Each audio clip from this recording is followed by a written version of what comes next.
Thank you all for being here. We're looking forward to a great evening of some questions and answers. And hopefully having Chief Cobal here and some of his staff here will help us understand some of the questions and concerns that the community has as well. We'll be moving forth with that. So we're excited. Thank you all for coming. Rachel, if you will, complete the roll. Elbarus. Brongan. Here. Cooper. Garcia Sierra. Hunt. Here. Jorgensen. Here. Ketchum. Here. Figueroa is excused. Petkoshek. Here. Saiz. Here. Bang. Here. Udisi. Here. And here. Mr. Brown and Finley are here. We have quorum. Thank you. Next line is approval of minutes. Are there any questions, committee members, concerning the last prior minutes?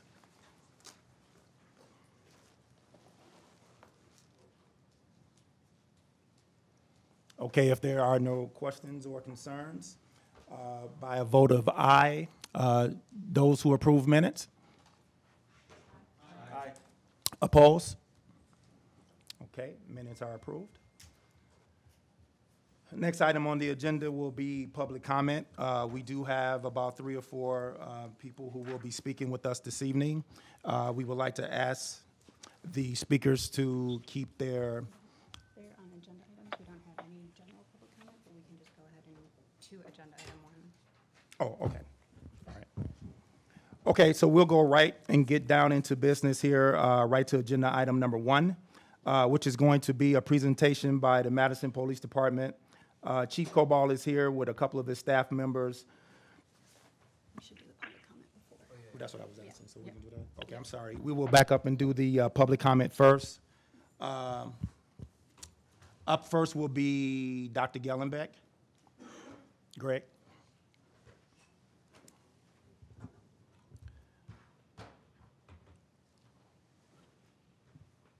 Hello.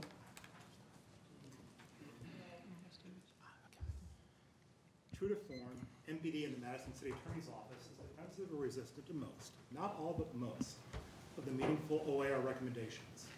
I expect the usual MPD dog and pony show tonight, with the chief doing his typical verbal arabesques. I've already shredded the city attorney's response, in which May claims that he knows of no departments that use deadly force policies that are more restrictive than Graham v. Connor, that adopting more restrictive policies would open the city to liability, etc. Many cities have such policies. Chris Taylor has provided a memo discussing such policies in detail. I've written about multiple examples, and I know May has read those emails. In this case, since May continues to peddle the same claims in the face of clear contrary evidence from experts as well as the FBI, I'm left with the same thought that people often have regarding Trump officials. Is this person simply incompetent, or are they deliberately saying something they know to be false? It's one or the other. Likewise with MPD's claim that OIR routinely recommends civilian oversight panels and auditors. As Michael Janaka replied to someone else, quote, the allegation that we recommend oversight in all of our reports is simply wrong. Of over 100 reports we have written, such recommendations can be found in only a handful, end quote. And I verified that myself, as I've read many OIR reports. I've heard from officers complaining that the community policing teams aren't really being used for community policing, that in fact, they're largely being used as drug interdiction teams for the war on drugs. OIR makes similar critiques of the community policing teams. Then MPD responds, quote, drug activity at residents can have significant adverse impact on a neighborhood and on residents' quality of life. Responding effectively to these concerns strikes us as reflected community policing at its best. This is a typical defensive response, denying there's any problem. In seeking to stomp down another recommendation, the Madison City Attorney tries to claim that setting up mediation for resident complaints against MPD may be impractical. Quote, the City Attorney believes there are serious practical difficulties in going beyond current practice and accepting this recommendation, end quote. Cities all over the country provide mediation mechanisms alongside investigative and disciplinary mechanisms for handling citizen complaints, often mediation alongside citizen review panel processes. Yet even though it's being done by cities throughout the country, the Madison City Attorney says it can't be done. These kinds of responses from the City Attorney are ridiculous and actually should be a source of shame for this city. Moreover, throughout their responses, MPD often claims to already be doing something OIR is recommending, when in fact they are not already fully doing what the recommendation is stating. Most police departments respond to reports from OIR with honest engagement and some real introspection. MPD, in contrast, responds mostly with spin and maximal propaganda, even refusing a city offer to print their response. MPD insisted on a more expensive glossy PR product from professional printers. Basically, the model MPD appears to have for community engagement is that of a used car salesman. The general attitude is it's their way or the highway, and they just need to sell their way better. I'm not saying that this is true of all MPD command staff, but it's true of the command staff as a whole. Here, for the meaningful recommendations that differ from the current practices, for recommendation after recommendation, they're basically saying no. Sometimes they say it with sleight of hand, trying to make it look like they're saying yes, and sometimes bluntly. Thank you.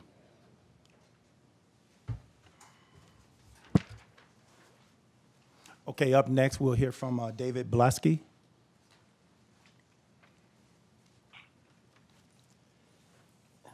David Blaska.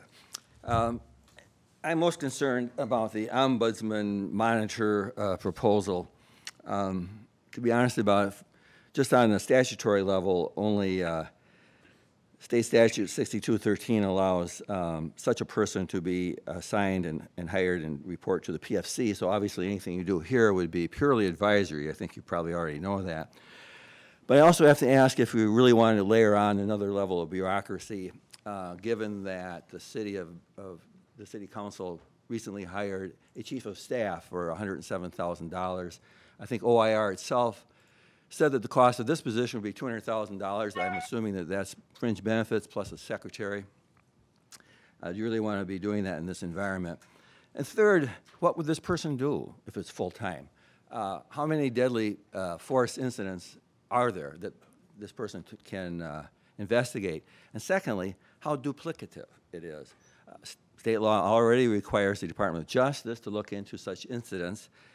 No, I'm afraid that what's going to happen is folks like Amelia Royko Moore are just going to simply flood this ombudsman with a never-ending stream of inquiries, complaints, and whatnot. And the other point is, I think that doing this would be punitive. I guess the question you have to ask yourself is, how much staff time do you want the police department to devote to answering this endless stream of questions? We've already seen how picayune some of these complaints can be, especially that one that's filed before the PFC with, supposedly the chief said the wrong thing to the wrong person at the wrong time. That took up hours and hours and thousands of dollars. Second, and then also, how independent would this person be? So you put them on a 5-year contract. I don't know what the average length of a city manager is. At the end of 5 years, are they too cozy with the police department? So here's what I suggest. And what you've done with the OIR report is you've asked them, and they did an audit, a performance audit of the police department. I instituted this process in the Dane County Board in about 2004, I think it was.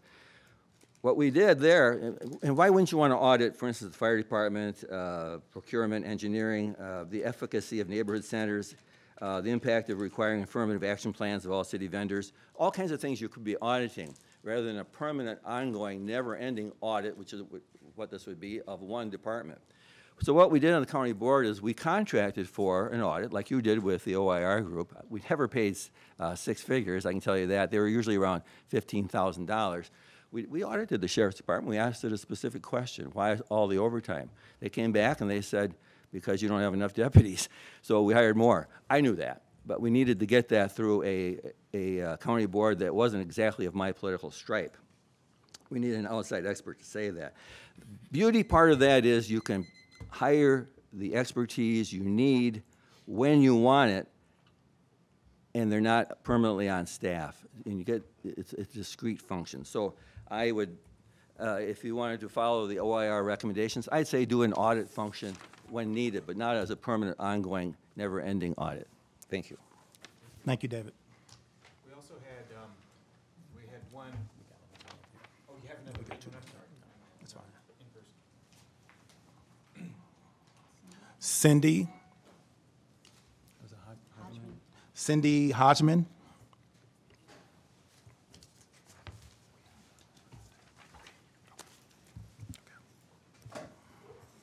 Okay, a little bit of ad-libbing.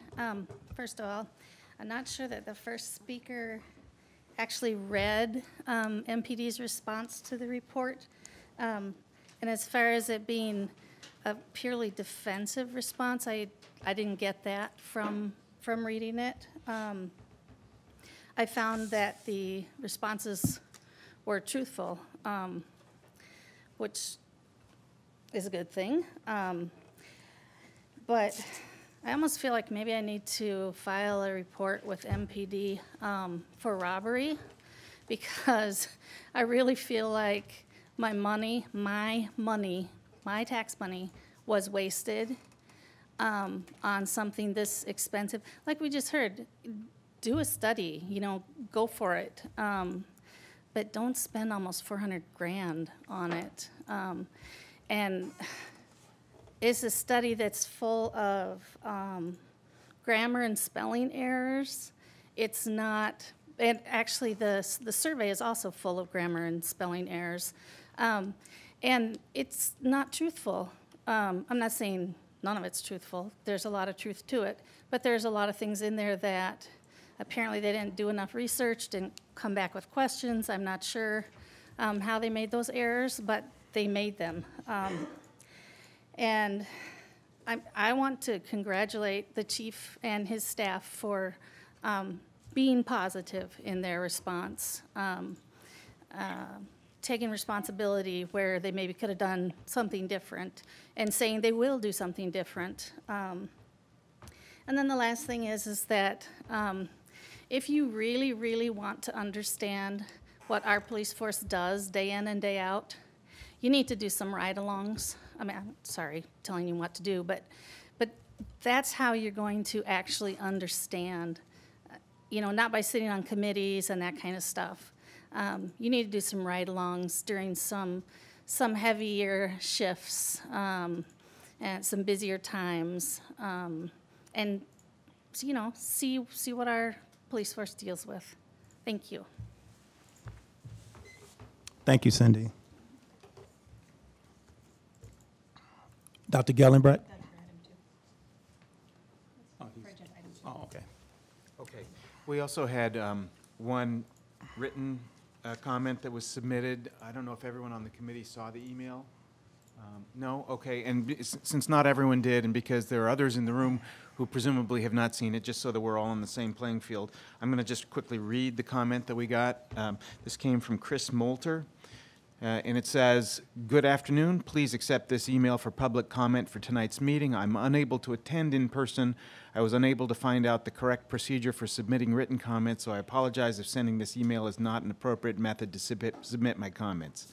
My name is Chris Moulter, and I live in District 16 on the far east side of Madison. I support all of the recommendations in the report, but I especially support the recommendations regarding civilian oversight of MPD and community involvement in MPD's processes. I will focus my comments on those recommendations because other community members likely will speak to the other recommendations. Recommendation number 146, creating an independent auditor's office reporting to a civilian police review body, is the most important recommendation. I see implementing this recommendation as critical to building trust between the community and MPD and holding MPD accountable to the community. Implementing this recommendation, as well as the other recommendations regarding civilian oversight, she lists 140, 141, 142, 143, 144, and 145, will allow community control of MPD and ensure the community is policed in accordance with its values. I also support the recommendations to include community members in officer selection and promotions as a way to advance community control and civilian oversight. Recommendations 29, 30, 36, 41, 50, 51, and 114.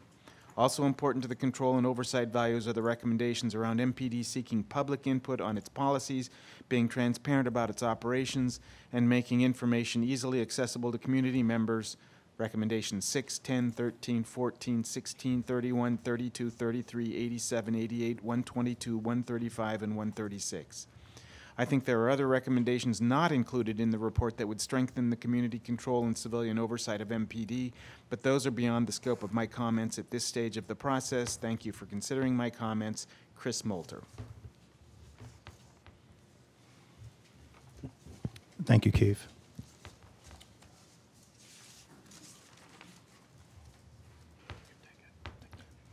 So at this point, we need to just inquire whether anyone has any disclosures or recusals that they need to make. Okay, hearing none, I think we can move on. Are there any items of new business? Okay, and that will take us on into discussion items, which will be 13077. This will be a presentation, ladies and gentlemen, by the Police Department. And this will be in regards to their response to the OIR report with follow-up discussion of the MPD report. And we're pleased to have, once again, Chief Cobal and 3 of his staff members here. And Chief, we'll turn it over to you. Well, thank you very much, Mr. Chair. We're delighted to be here today. It's been a long time coming, and we welcome the opportunity to welcome your comments or concerns.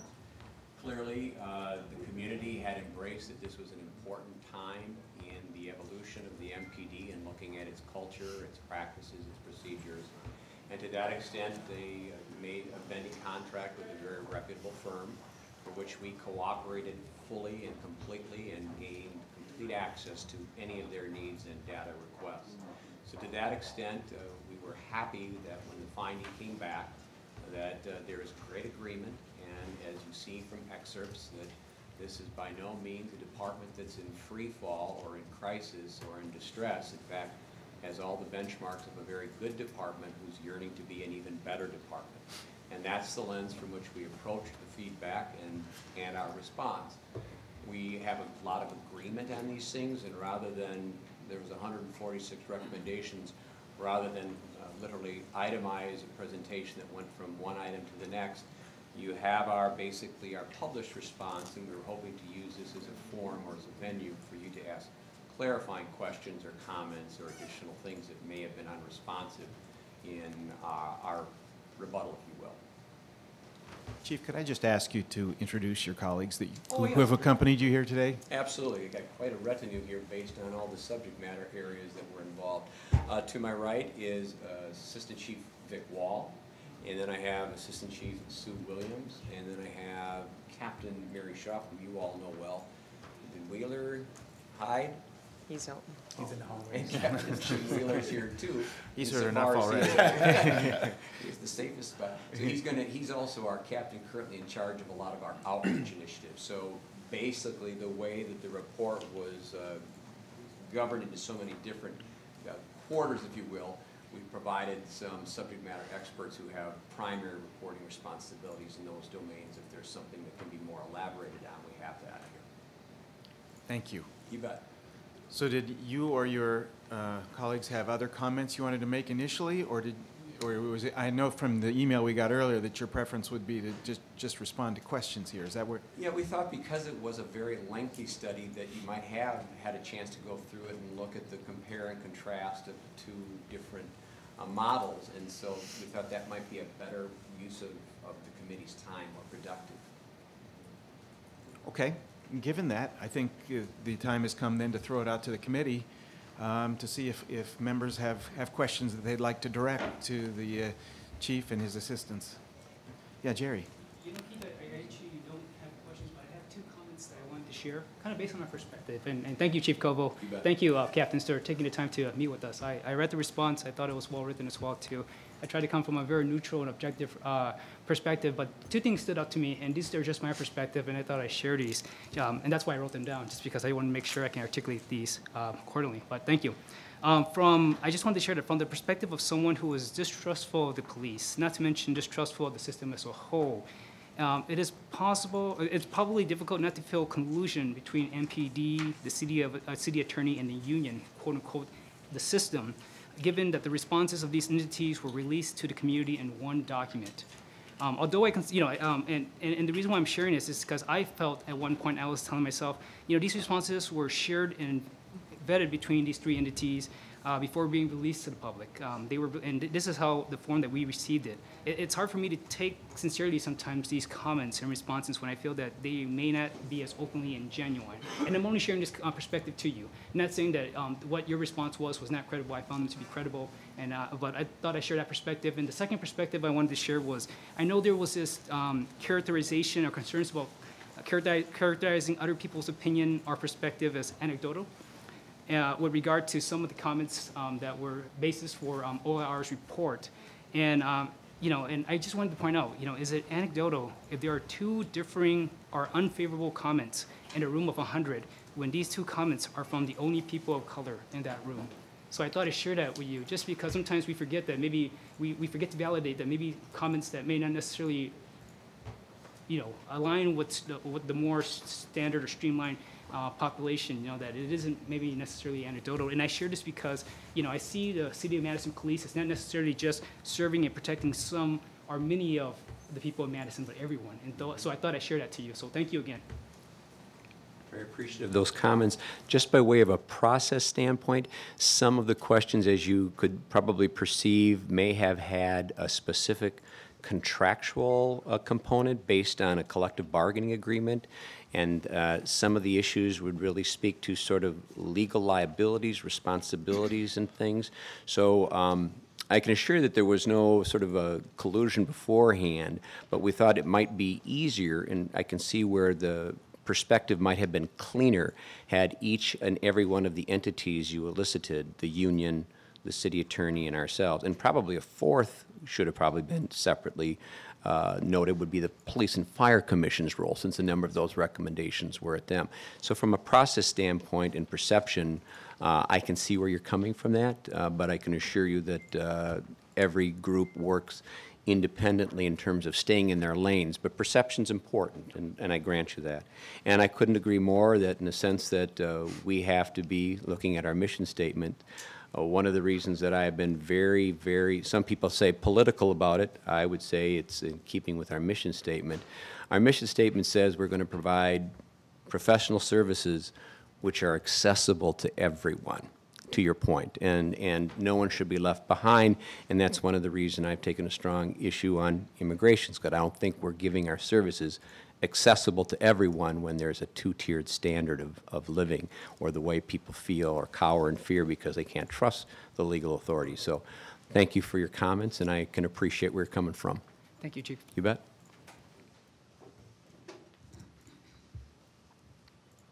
Any other questions from the committee? Or comments? Jackie? Okay. So sometimes I struggle with finding the right words, but I just have to be authentically who I am and share the concerns that I have. And as I was reading the recommendations, there were a few things that just kind of stuck out. First of all, I got to this point where the OR group found that the Madison Police Department was doing well and progressively well, and that all things in the department for the most part. And I started thinking about through, the lens from which this was being stated. And part of it is that this is subjective.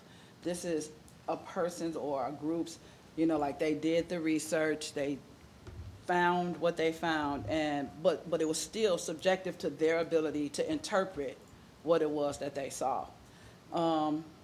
When I'm looking through the lens of the privileged and those of power here in Madison, yeah, things do look progressive, like they're progressing well. But from the lens that I see through as a person of color, it doesn't seem like things are going progressively well in my favor, or in favor of the communities that, I live in or that my family and friends live in.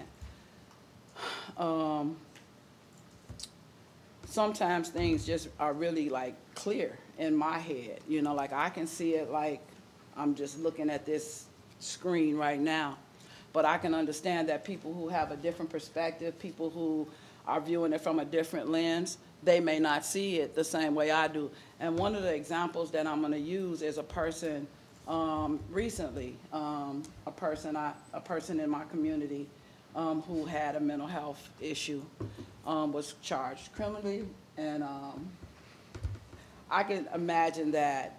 So as a black person, I have an uncle. Let's just use my uncle as an example.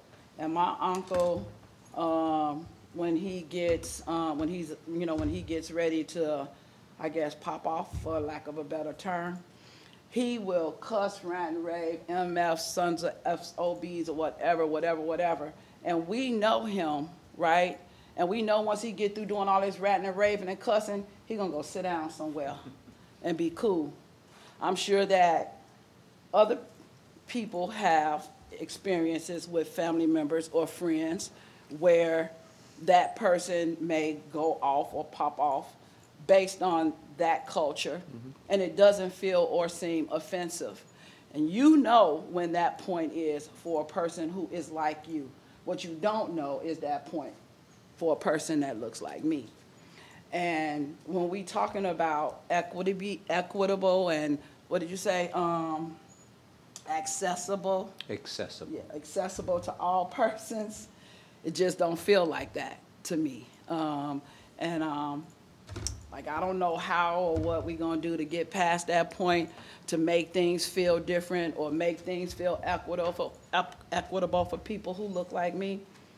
But I just know that we're nowhere near, you know, like with all the disparities everywhere for people that look like me, and especially in the criminal justice system, we just got a lot of work to do. So, I don't know, I guess that's just my comment, you know, about the progressively moving forward part of the recommendations. So, there. Thank you for your comments. I do think that to some extent, with the best intentions of any consulting or interviewing or investigating body, the responses are only as good or as qualified as the people you're able to access as part of that process. And I don't know to what extent their width and breadth really touched upon some of the issues that you discussed. I think that's very germane to the concept of how deep or how wide did this net actually go. I think that's fundamentally correct. I am also disturbed because we have to continually train our officers to be even better at the diagnostics on two levels: cultural competencies as well as mental health issues. The last thing that I would want, or that any of us would want, would to see that people who are acting out, manifesting behaviors as you suggested, though they may be criminally prohibited at some level, is there a deeper reason for what's prompting that outward behavior? And are we taking the time and making that effort to ensure that people are getting more towards a treatment modality dealing with that episodic crisis? Or are we shortcutting things or not giving the full development that should go to looking at whether it's an arrest or whether it should be a treatment for a civil sort of matter? And I think that's an ongoing struggle that we and many other law enforcement agencies are going to counter. And finally, to your last point, I think we're all complicit in the disparities that you described, and certainly we're not looking to take a pass from that either. Thank you. Thank you, ma'am. Terry, you had a follow-up? I actually wanted to talk a little of not the performance, but the daily, the preparing daily activity logs of officer performance. I know in your response you talked about the inefficient and ineffectiveness, and I understand, you know, you're strapped for time, you have limited resources, you're trying to figure things out. The question I thought about, and I thought I asked you, was, you know, do you as the chief and your senior officers have a sense of the good deeds or the good things that your officers are doing, or just the activities that your officer is doing? And the reason why I ask that is in the context of, I know I hate to fill out surveys, especially the ones that have like the big boxes. I like to do the check boxes, but in my head, if there are commonalities of things that people are doing, you don't necessarily need to have like those boxes that people have to fill out. Can't you put items down where people can check out that these are some of the stuff that they're doing, how many times they've done this per day to help capture the activity? But I figured I'd ask you to see if that was something that's Sure. And let me say, I do have at least a little bit of a window on the good things that are being done, because at every tier of the police department, there's accountability measures. So, for example, these chiefs all have a sphere or a cone of influence and command and control. Sue, Chief Williams, has everything that's related to the support process. Chief Wall has everything to do with investigative services. If Randy Gaber was here, Chief Gaber, he's the operations side. So I'm expecting feedback on how we're doing from them. They in turn are going to their commanders and doing weekly operations and support meetings, and so it goes in terms of that command and control. In terms of the daily log, I'm going to yield a little bit to Chief Wall on that, except to say that anecdotally, when I came on in 1983, there was such a check-the-box sort of thing that officers were doing, and I'll be honest with you, I think they became sort of superfluous, obligatory, never checked, never verified, and it was always sort of the countable things that I guess that the officer would think would basically keep command at bay. So how many tickets did I write? How many stops did I make? How many arrests did I make? How many of them were misdemeanors? How many were felonies? And while those lend themselves to readily being counted, I don't know if that's the sort of implicit message of incentives that I really want to have captured. We know through the CAD system that patrol officers' activities can already be codified in terms of what they're spending time on and doing what. How much time was spent on foot patrol, how much time was spent at a community forum or a meeting, and things like that that I do want to register. But I'd perhaps defer to you, Chief, in talking about how do you go about quantifying those things that aren't patrol-driven, the sort of the specialization units, and those other very important entities that don't have that same sort of CAD-driven way of capturing data? Sure. Just a couple points that I would highlight on that issue. One, and the chief sort of alluded to it briefly, is that everyone, because of our span of control, every officer has a direct report supervisor, and particularly for our neighborhood officers and neighborhood resource officers, they have a lot of direct interaction with their command staff, weekly, daily, and so there's a lot of that informal checking in and contacts in terms of what their day-to-day activities are. So I feel very confident that, having been a district commander, that our district command staff and our supervisors have a very good grip on what our specialized officers, our non-patrol people are doing on a daily basis, what kind of work they're doing. We have attempted, and that's good in terms of knowing what their performance is. It's very difficult to aggregate at the end of the year or provide any sort of, written overview of that. So we have taken steps for our community policing teams and our educational resource officers to aggregate some of that information, self-reporting from the officers. Not a daily log, a little less comprehensive than that, but trying to capture so we can aggregate what they're doing. The challenges are, as the chief mentioned, is that the things that are easy to count aren't always what we want our officers to focus on.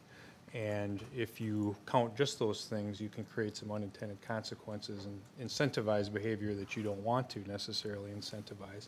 And the other thing that I would throw out there that I think is very important to recognize, and this goes back actually to our staffing report that we did 2 years ago, where one component of that was contacting peer cities, peer agencies across the country, is that documenting work done by the non-patrol function is something that police departments across the country grapple with because it's very difficult to do. The patrol function is really tied to the CAD, and that gives us a massive amount of data that we can analyze and really get a good picture of what the patrol function is doing. Other elements of any department that aren't tied to the CAD, it's much more challenging, and police departments all over the place really struggle with it. I wonder if folks don't mind if I could invoke the co-chair's privilege to call on myself for a question here. And that is, I want to, if I can, just from, the reason I'm jumping in now is because I don't want to get too far away from Jackie's comments, because I'd like to follow up on what she raised. Jackie, I think very articulately expressed the concern that she and members of her community experience the relationship with the Madison Police Department differently than other segments of the community perhaps do, and that to her that doesn't, I don't want to speak for you, Jackie, so correct me if I'm wrong, but I just want to preface this. But, how you perceive the police department depends a lot on where you sit and what your community's experience has been. And regardless of whether, in a comparative sense, Madison is a progressive police department with regard to others, the reality is there are members of parts of this community that share Jackie's experience and Jackie's reality. And I think that's one of the reasons that we are here as a committee, and I think it's something we share an interest in with you, which is trying to figure out how to close that gap. right? How to shrink that distrust that creates that chasm there. And I think OIR was trying to address that to some extent. But I guess what I'd like to do at this point, just so that we don't lose track of Jackie's concern, is to ask you, what do you think are the most important takeaways from all of this? The most important takeaways from the OIR recommendations or from your own recommendations? What are the things that we should be looking at most intently as ways to repair that disconnect that is affecting the relationship between the police and some parts of the community, regardless of who's to blame or whatever? There's a problem. I mean, to the extent that there are people who feel that way, it's a problem. Whose fault it is, whatever it is. But what can we do? What do you think are the most important steps, either in this report or that aren't mentioned in this report, that can redress that? Can I add on the mic real quick? Sure. And both looking through the report, as far as what was reported out from officers of color within it, as well as communities of color, is really that question that OIR threw out there was, is the department what it says it is? And when looking at that report, what stood out to me was, to echo what Jackie said a bit, when it came to both officers of color and people of color in the community, the answer is not really, or no. So that, to me, I want to make sure that, it goes beyond just, this idea of rhetoric or just saying it, what our values are. We can say what our values are all we want, but what our actions and whatever ends up being the end result of it, that's what it is. That's what we're acting out.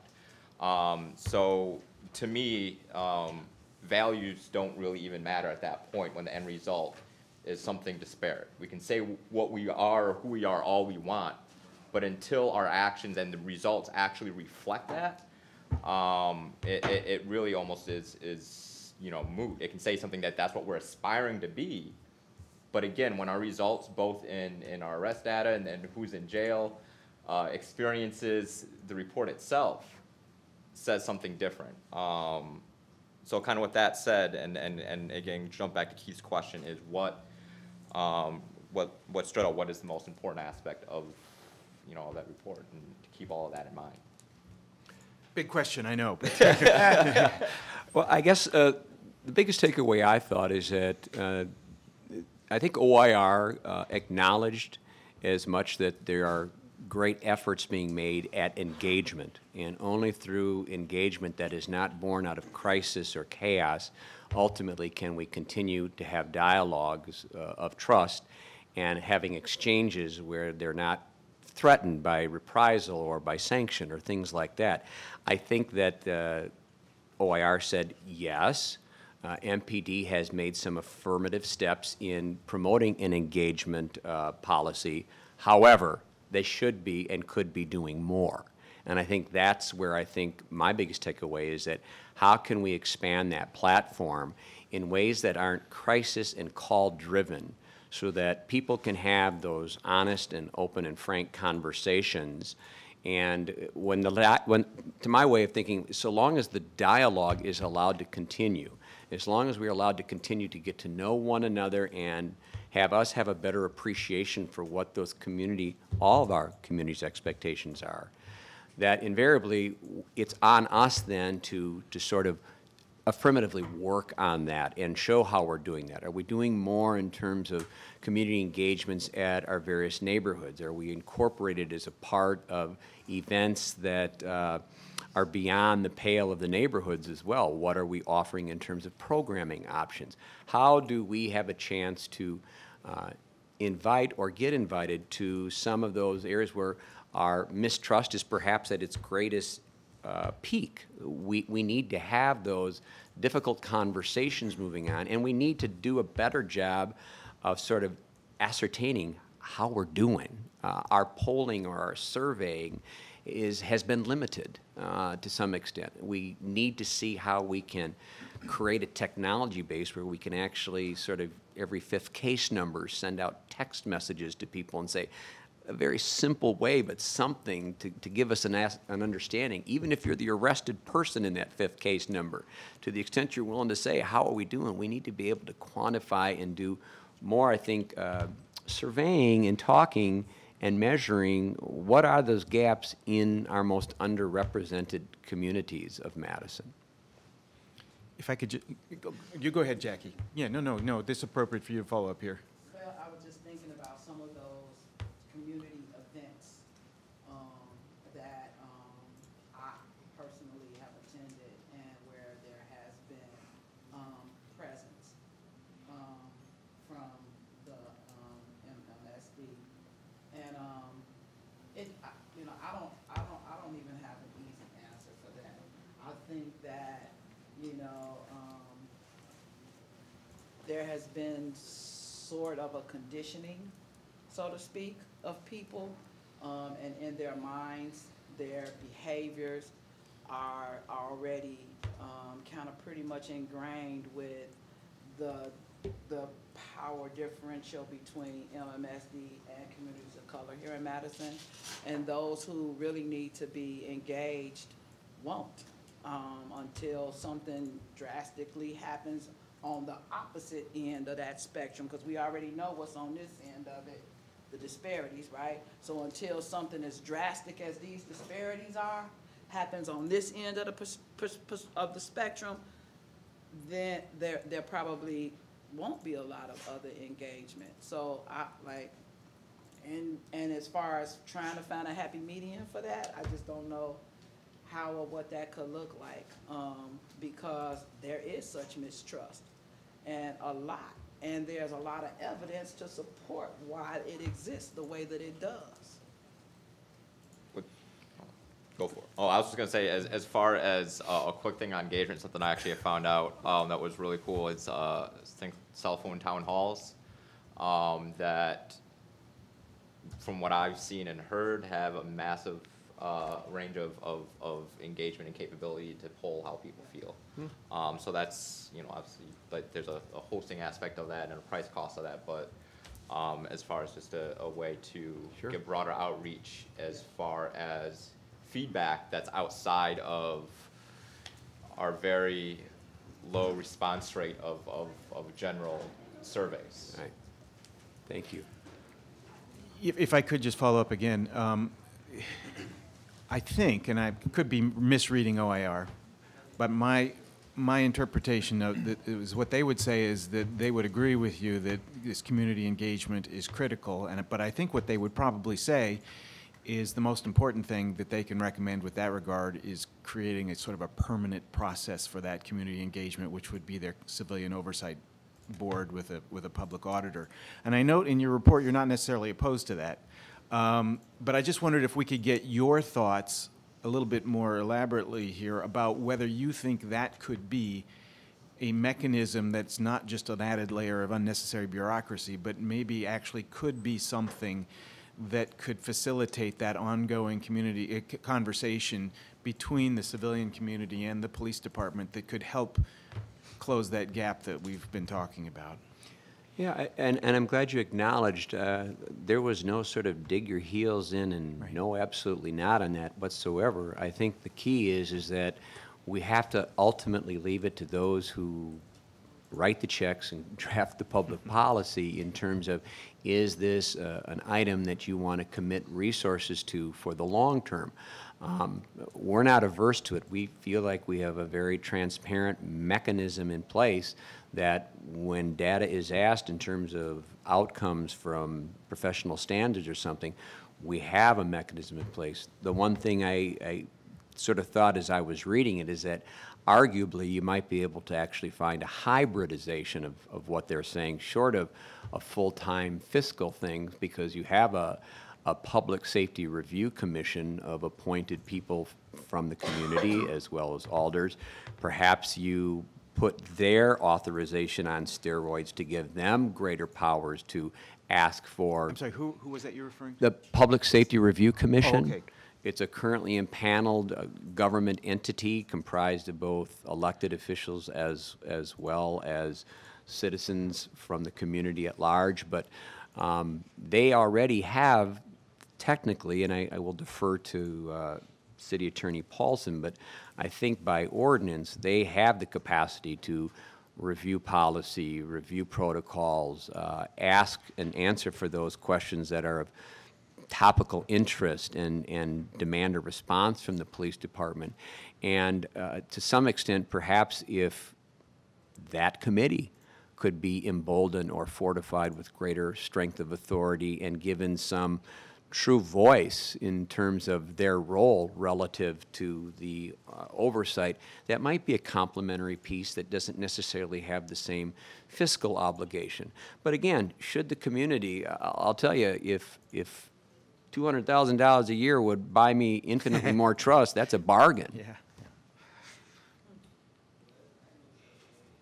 Marcy, did you want to make a comment on that as well? I mean, I haven't looked at the ordinance for exactly what the PSRC can do, but it's definitely something we can review, as the chief indicated, and I know, you know, that they have it within their purview. The problem will be, do they have the time and the capabilities to do the in-depth audit, and what is an audit? I mean, I think they'd have to have some strong direction, and we'd have to look at their staffing capabilities and their abilities to meet. And also, we also have to make sure we're not stepping on anything that the PFC would have jurisdiction over too. And is it your sense that that would adequately represent the diverse aspects of our community, that it would serve this? The PSRC option? Yeah. I think it would be a step in the right direction. I think ultimately, if we're going to get it building more trust, it's going to ultimately have to start with building better relationships at a very organic level. So I would look at that as merely a prong, Sure. and what has to be a comprehensive, multi-tiered response to get anywhere near what we would all like. It's certainly not a single pill fix by any means. Matthew? So I want to shift gears a little bit, and then I want to, after I shift gears, and I'd be remiss before I have to leave early if I didn't put on my social science hat. But before that, really, I want to jump to kind of use of force and kind of really response that there are departments, larger departments than Madison, that have exceeded the basically constitutional minimum of use of force spectrum. And, you know, I don't know exactly as far as, I know, I believe I remember that you directed that response to the city's attorneys in the response you put out. But I just kind of want to get your further thoughts of that in knowing that it is possible, that there are departments that have done it that haven't seen a negative impact on going above and beyond what the current use of force spectrum is.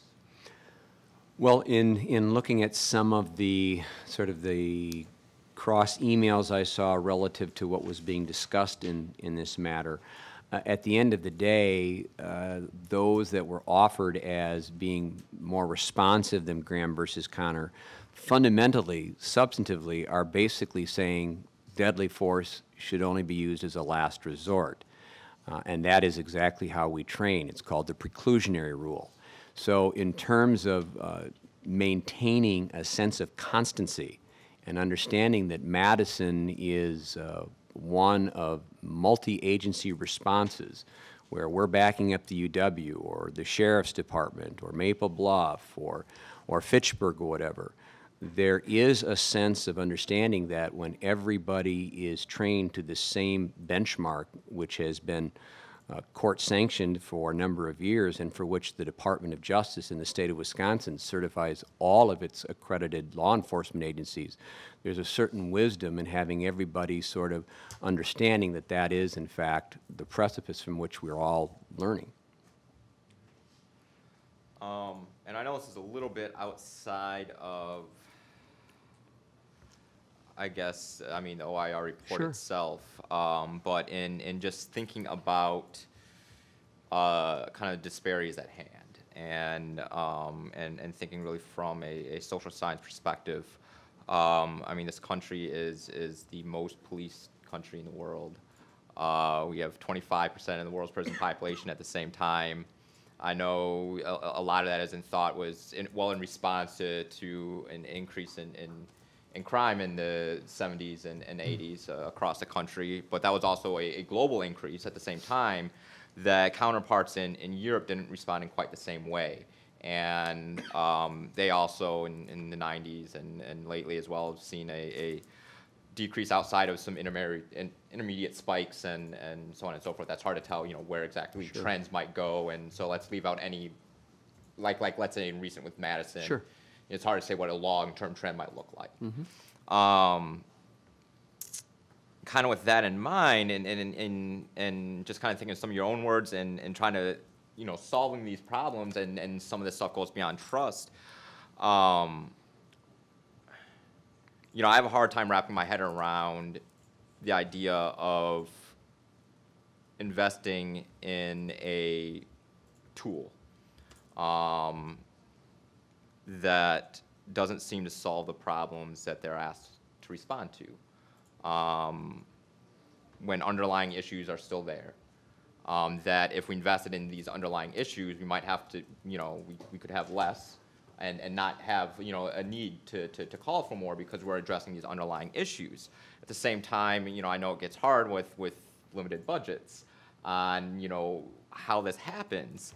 And in my head, we can say it's not an either or, but when comparing budgets of what we're investing in anti-poverty measures, in housing, in mental health, compared to MPD's budget, it ends up being equivalent in either or. If we know that investing in more mental health, housing first initiatives would decrease homelessness. Obviously, housing first would mean we'd have no homeless populations, which would decrease interaction of MPD and need of patrol officers and need of that, which I know I'm meandering a little bit and I have a hard time setting on an exact question, but how do you really respond to that and justify always asking for more officers instead of advocating on making your life easier as a department, and saying this money might be better spent here in these measures that would address these underlying causes that we have to respond to.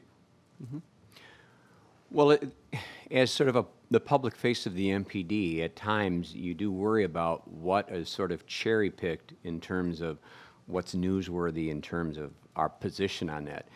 For those who have listened to me at a greater length without those parameters, I would suggest that I have been very affirmative in saying we're just a part of this algorithm. And we do agree with you in that housing, education, the sorts of social maladies that we are being tasked with. The frank reality is that unless or until some of those other deep-rooted social issues, in 1983, I wasn't having cops go for 8 hours at a time dealing with mental diagnostics and civil commitments for emergency detentions. That's a broken mental health system. I was not dealing with issuing 470 officers naloxone, which is being dispensed every other hour or so, it seems. The problem is that you're absolutely right in that we're not the best first-line treatment of those deep-seated, rooted questions, but 24/7, by default, we're the only defense. And so by default, what has been mischaracterized is not necessarily so much as my need for resources owing to crime patterns, which, to your point, I think have stabilized in many areas, except shots fired and homicide. But in many other areas, we are gaining ground. I would concede you to that. But that does not look at the fact that probably 75% to what we do is service-related providing, whether it's diagnostics for mental health, whether it's mediating landlord-tenant disputes, whether it's quality of life things like noise or nuisance abatements. There is such a multi-tiered sort of job description that's being thrust upon us that I talked to my recruits just last week and I said, wow, this is infinitely more difficult than when I joined in 1983. The things you guys are being asked to do with the resources that we have, I don't know how we manage to do it, frankly, how you're going to manage to do it. But I agree, when we talk about the schools, I have told Superintendent Jen Cheatham God bless you. I hope things work out there, because as go the fortunes of MMSD, so go the fortunes of our community. That's just a microcosm of what we're going to get. So we want kids to be mentored. We want them to get out of poverty. We want people to be housed. We want people to get validated in their success in education, because every time we fail on any one of those or several other levels, by default, we end up sort of getting the call for the cleanup aisle 6. We don't like that role, but it's the role that has been cast upon us because there's nobody else doing it. So it is frustrating, and I completely agree with you. There has to be a multi-tiered way to fund all of this stuff. In the meantime, I'm called to put the fire out. When people are getting shot at and neighborhoods are quaking and I don't have enough cops to send to service those other calls we described, that's where our staffing conundrums become more critical. Other questions or comments from the committee? Chief, I'm going to jump in a little bit here, and I want to talk about a couple of things. First, I want to make one comment on the engagement piece, piggybacking off of Jackie just a little bit here, and also Keith. I will say to the good folks here at the meeting tonight that the Urban League provides this community with a picnic once a year. This is something that we have done over the last 2 years, and I am pleased to say that Chief Cobal and a couple members of his staff was present at this past picnic, which was held right here, just on the other side of the parking lot here. And one of the things I want to say is that your presence there, a lot of people, community members, had the opportunity to shake his hand. Chief was walking around, smiling at everybody, of course, doing the public thing. But I think to me, that made an impact on a lot of the people that were there, because as soon as he came walking in the area, a lot of people did mention, oh, there's Chief Cobal. It's great to see him here. Well, obviously, that would be kind of nice if more comments like that could be made, but obviously, again, more, I guess, opportunities and avenues and venues where that is possible as well. So I wanted to throw that in there because that was a positive for a lot of the people that I spoke with that attended that event. So I wanted to throw that kind of out there a little bit. Thank you, but the barbecue was also very attractive. Can I say something about the event? Go ahead, Jackie. I'm sorry. I have been on the Juneteenth Planning Committee for about 20 years. And what I have noticed is that with the increased presence of the Madison Police Department, the numbers of people of color and the number of people in attendance at that particular event consistently declines. So for 20 years, it going from being one of the biggest celebrations in the country with over 10,000 people attending. In the past few years, I can probably, if 1,000 or 2,000 people went through Penn Park or Olin Park, where we hosted the last couple of events, and even right over here at the Labor Temple, those numbers have declined. And this is Juneteenth. This is the celebration of, you know, the emancipation. Okay, so we're talking about people of color here yet again. So I just wanted to, like, not throw any shade on the police department for the great comment that Tom has said about the participation here at the Urban League. But that was also something that I just needed to bring to your forefront. Like, that celebration used to be huge. And I don't know, again, how to, you know, respond to it, but it's just something that needs to be in the process. Yeah, and other people have said that the attendance has gone down too, and perhaps working with our captain of the South District, we can get a better understanding, because we're sort of getting some mixed messages in terms of we want you for the parade, and then we want you to hang out, and so it's sort of. I want you for the parade. You want me for the parade, but those are the sort of things that we can certainly work better in hand with you. Just work with the captain of the South District, because we don't want to be viewed as sort of a chilling effect on people having fun and celebrating such an important day. Thanks. And the second part of that, Chief, I'll get to it. Thanks for that response. Thanks, Jack. So the second question is, I want to jump to your take, Chief, and if anyone else on your staff there would like to jump in on this, that would be great. I'd like to talk about the body cams scenario just a little bit. And what exactly is your take on having body cams? We know that body cams to some degree can be beneficial. We also know that to some degree could be harming. I mean, it just depends on the scenario and the purpose. But my question for you would be, and your staff would be, how vital do you think body cameras could be for the city of Madison? I could pretend I'm back in law school on the Socratic method and ask your question with a question, and maybe I'll ask Ms. Hunt on this one as well. The bottom line is, I think body cameras in mission are supposedly going to give you greater transparency and greater accountability. I think what you're striving for. And with greater transparency and greater accountability, ergo, you might get a little traction with more trust, maybe, I don't know. Because when you look at, where I'm conflicted though, is that those are great objectives to strive for. I think every police department should be striving for transparency and accountability. That said, it was always struck me odd that when you look at the, as we all had to look at it, was the Eric Garner when he was choked out by the NYPD. I mean, that thing at one point had 15 million hits on YouTube among, maybe that's conservative now because that was a while ago when I last looked at it. If you actually ask those residents who lived in that immediate vicinity, the one thing that we can't dispute, it had very high transparency. Everybody saw it. Everybody was talking about it. It was the national news. It was everywhere. Everybody knew what you were talking about. When you said that picture, you could replay that YouTube, as sickening as it was.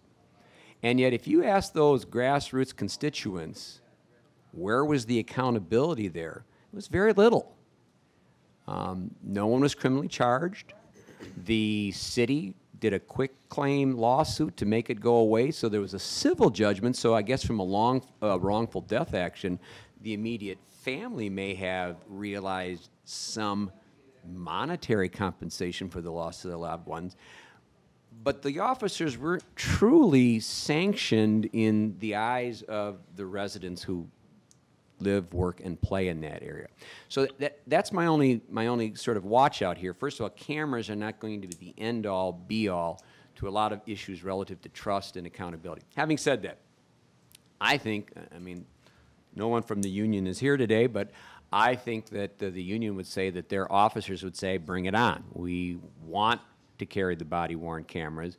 We have nothing to hide. We frankly think it will continue to lend credibility to the fact that the Madison police officers are behaving, for the most part, appropriately. So I don't think the union is in opposition on that, but that's a supposition on my part, just talking anecdotally to the officers and to the union president. But I also can't literally sort of ex parte unilaterally thumb my nose at what the policy implications are for our community. We had a mini study, if you will. I think the council spent, and Gloria's here, so maybe you can help me, $35,000 on a micro study to see what underrepresented communities of color felt about the issues of the body-worn cameras. I think that was commissioned to the YWCA? Yes. And in that sense, they attempted to sort of discern what is the will of people who typically are nowhere near asked about their feelings or surveyed very effectively. And they spent a number of time and took some great effort at it. They had sort of a presentation before the council floor and did a number of community presentations. And in the end, I guess the supposition was that there wasn't a strong, clear feeling or mandate that suggested that the cameras were a top priority in terms of working and building trust with the Madison Police Department. And I wonder whether part of that might have been is that we'd like to see the money that would otherwise go into the infrastructure of getting cameras put into a lot of the same social programs and initiatives that Mr. Bronigan was making reference to, that money could be better spent in those domains as opposed to putting all our eggs in a technology basket. And so my sense is that coming out of the micro-study, there was no clear clarion call. I think it might have actually, by a slight majority, have been voted not as a priority for now. And so ultimately, I think what was done was that it was sort of deferred and referred, and ultimately thought maybe that would be the providence of part of the RFP or part of the consideration for the OIR group, to see if they can't sort of bring it back. And I think they were sort of straddling the fence the way I read it. And I'm, in a sense, straddling the fence too, but the reason I'm straddling the fence on this one is I think it's really important that the community dictate whether they want these cameras and what the terms of engagement will be moving forward. Because if I just unilaterally say, yep, police department's going to do it, I don't know that that really serves my interest in terms of having that community dialogue, because I've talked to some elders in Hmong communities. I've talked to some people who represent Latinx, and depending on what your life experiences is, what your cultural experience is, what your historical country of origins are, the police aren't exactly trusted in any event, and only adding cameras might actually continue to chill and have people sort of living quietly, not reporting crimes because of fear of deportation or even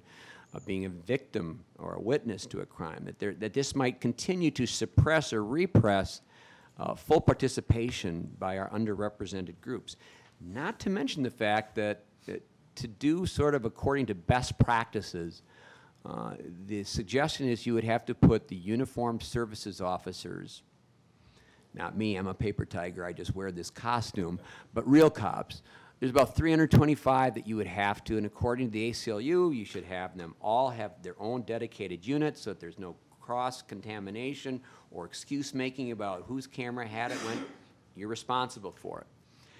The initial outlay for that proposition now would be darn near $1 million or more. And my concern is I've heard year in and year out, is that these are very austere times for city governments. And if we're dedicating $1 million again for this, once we're on that treadmill, it's hard to get off. These things break. What are you on? Are you on your iPhone 11 yet? He's got a 10. I don't know what. This stuff is constantly becoming obsolete. The minute I break the seal of these things, they break. And again, we still have sort of a mixed understanding of what is it the legislature is going to do that would otherwise preempt the whole point of access and transparency. We're getting a lot of mixed messages from the state capitol in terms of what's going to govern. If it's a very watered down bill where people can't access it, well, then we've sort of defeated the purpose, arguably. So I guess it comes down to, this is a long answer, sorry. No, that's fine. Those who are in the know, who are discerning what is the public will, if there's a public will and a mandate and an understanding that it's a very expensive proposition, if this is where we're going to go, we need to have buy-in sort of across the spectrum. If that's what we're going to do, we're all in. But I'm just sort of coming into this from a sort of a caveat emptor, let the buyer beware. Technology isn't going to be a quick fix to the deep-rooted issues of trust that Ms. Hunt has talked about. It's a mechanism to perhaps enhance trust, but it isn't going to go all the way. It's, again, a multi-tiered, very complex issue, of which that could be a part of it moving forward. Thank you. Before we go any further, I would just like to acknowledge that Common Council President Marsha Rummel is here, and I'd like to invite you, if you'd like, to come and join us at the table so that you can ask any questions if you'd like to. Okay. All right. Thanks. Thanks for coming. Jackie. Yeah, I was just curious, did anyone else want to offer anything at that question there? I mean, I think the only thing I would add, a little bit that we touched on in our response, and actually in the OIR response, is that clearly the body cameras can have a lot of value, and in a particular incident, they can be critical to helping us determine what happened, whether that's as part of a criminal investigation or an internal review. And that's why we use them for some of our higher risk functions like SWAT. But like the chief said, I think it's important that when the community decides whether or not we should move forward with these, that people have a proper perspective, and they're not always going to give the perfect rendition of what happened. You know, you're just talking about a small little thing that someone's got clipped onto their lapel that may not be pointing in the right direction, that may or may not be working, the battery might be dead, the officer might have forgot to turn it on. There's just a lot of, it's not a perfect solution to anything, but it does have a lot of value, and clearly we're not opposed to them. It's just something that we don't think we need to be driving the bus on. And the other thing is that my estimation of $1 million, that's strictly from a capital expense. From an operating expense, we are already one of this state's biggest generators of open records requests. And as you've seen probably from the lawsuit, we don't do a great job all the time. With 28,000 requests plus and 2 individuals, we're constantly fighting. And we do know for a fact that when those videos, if you will, the product of those cameras, are deemed records, subject to open records requests. We don't know what the legislature will do, but right now, indexing it, what is evidentiary, what has to be retained until all appeals have been exhausted, what have a shelf life of sort of routine maintenance, that requires people indexing, cataloging, retaining, and tracking as an operating expense that will never go away. I have a question. This may be kind of odd, but from a management question, we're talking about change, change for the better and change to decrease the disparity. Most agencies I've worked for, there's always somebody who doesn't want to change. You know, how does your department manage those outliers that don't want to go with the improvements? Well, it's good to be king, because if they don't go with the flow, they can get reassigned and banished out of my... No, in all honesty, at some point, you have to be a leader that makes it eminently clear this is the direction we're going to go, like it or sort of leave it, because when we have identified priorities, those priorities have been thought out, and not in a vacuum. I have a tremendous command staff meeting every other week, and 15 individuals, many of them are civilian equivalents to captains to also represent our support and our civilian people. And we have extremely spirited and robust debates on issues of policy and protocol and direction and mission, and are we being true to our values? And I find those are infinitely helpful, but at the end of the day, when a course of action has been arrived at, the expectation is you're on board. That's where we're going with it. And just one point I would add to that as well is that to the extent possible, whenever we're contemplating change or contemplating a new technology or a new process, we always try to involve the practitioners, the people that are going to be doing it, the rank and file in the entire process.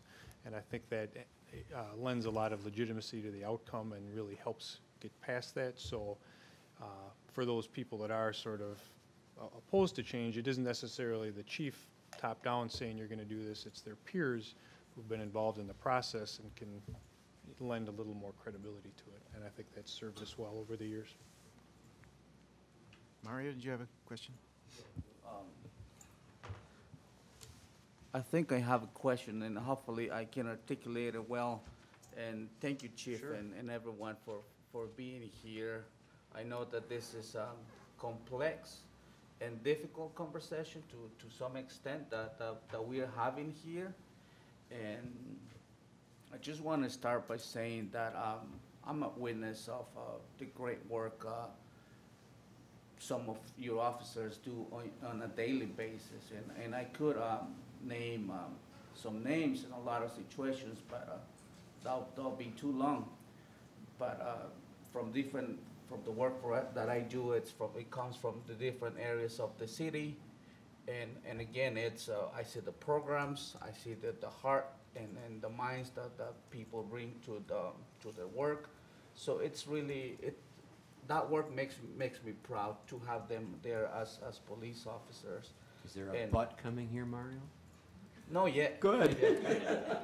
there is an end. And I also have seen you, especially you being an advocate for really issues that are really important to, especially the immigrant and refugee community. I see you in Facebook talking La Movida. You came with us to the Capitol to fight those anti-immigrant bills, and you provided your expertise there. You were one of the few who said yes from across the state, along with the sheriff. So all of that, it's great. At the same time, I also have seen other issues that have made me sad and angry of some specific incidents that have happened. And those have been related to maybe the use of force and maybe the lack of accountability, or even like communication or information sharing, that I believe it deals a bit with the issue that we have in front of us, which is trust. And this whole division that I think when it comes to policing that we have in this community, we have a group of people on one side of the spectrum saying there is nothing wrong with the community, with MPD, everything that they do is great, just give them more officers. All of you have that, and you have the other side of the spectrum that says, you know what, the community should have full control of the police, we should be able to fire the chief when we want. So that's what I see in this community. I live on the north side, and it's really active community in social media and all of that. But going again with the issue of civilian oversight and use of force, which to me seem like two of the main difficult parts of this conversation, and we have to agree to something. We have to move forward so that we have a better MPD. And I don't want to, in the next few years, know that we have spent like close to or more than $7 million in lawsuits because something that could have been prevented. So I'm trying to get there. So I hear from your response that you don't oppose the idea of an independent auditor. That MPD doesn't oppose the idea of an independent auditor, and also the city attorney also might be open to that idea depending on the logistics. And given that the community needs and wants that, to feel that they have the MPD is accountable to the community, and you kind of talked about this earlier, but what could that look like? And again, you kind of talk about that, but if we were to dig deeper, how would that look like? And Well, I hesitate to sort of get in the minds of the OIR group, because I think the model or the demonstration they used was a much bigger operation in Denver, which has, I think, a staff of 14 and $1.5 million in terms of annual things. And obviously, we don't have that grandiose scope or need, which I think when I had Chief Wall press a little bit, that's where they came up with the one individual for 200,000 or something. Yeah, and during some of my informal conversations with them around sort of one person, I mean, they viewed it as, a permanent full-time position, someone, maybe a retired judge, maybe somebody with expertise in policing with some knowledge so they can have credibility, but also credibility to the community. Clearly not an MPD employee, housed someplace else in the city to be defined, and somebody with pretty broad access to our internal affairs and accountability functions so they could sort of serve as that auditor role. But a lot of the details, they did not fill in. Right. And I hesitate to fill in those details because by design, it has to be something beyond the reach of my constructs. It has to be independent and off-site. Right. And I know that you referred to an issue of the Police and Fire Commission, and maybe we have to chat with them as well. But I think that from what I hear now from even my friends and other residents is that when you have an issue with MPD, when you feel that your dignity has been violated or you've been disrespected, that it's not worth complaining. It's not going to go anywhere. You might need to hire a lawyer. I mean, you don't know how to navigate the system. It's a waste of time, basically. And if I do it, again, nothing is going to happen. So I think that's what, to me, it's critical for all members of the community to know that if they believe that they've been disrespected, the dignity has been violated, that there is a process and that the community is going to deal with that, and at the end, hopefully, there is going to be a resolution that it's going to build that trust. And you know what? Sometimes I think that what some community members need is from the officer just to say, you know what, I'm sorry, I messed it up right there, and shake a hand or whatever. And other times, there are other things that need to be done, but at least I can tell you that right now, that's the feeling from some people, that there is that division and we are against each other in some situations. I can't disagree with anything you said there, absolutely. I wonder if I could ask one more question. I earlier asked you about what do you think are the most important things you agree with in the OIR report or beyond it to address the problems that we're talking about. It does seem to me that there's an awful lot of stuff in the OIR report that you agree with, but there are some things you disagree with.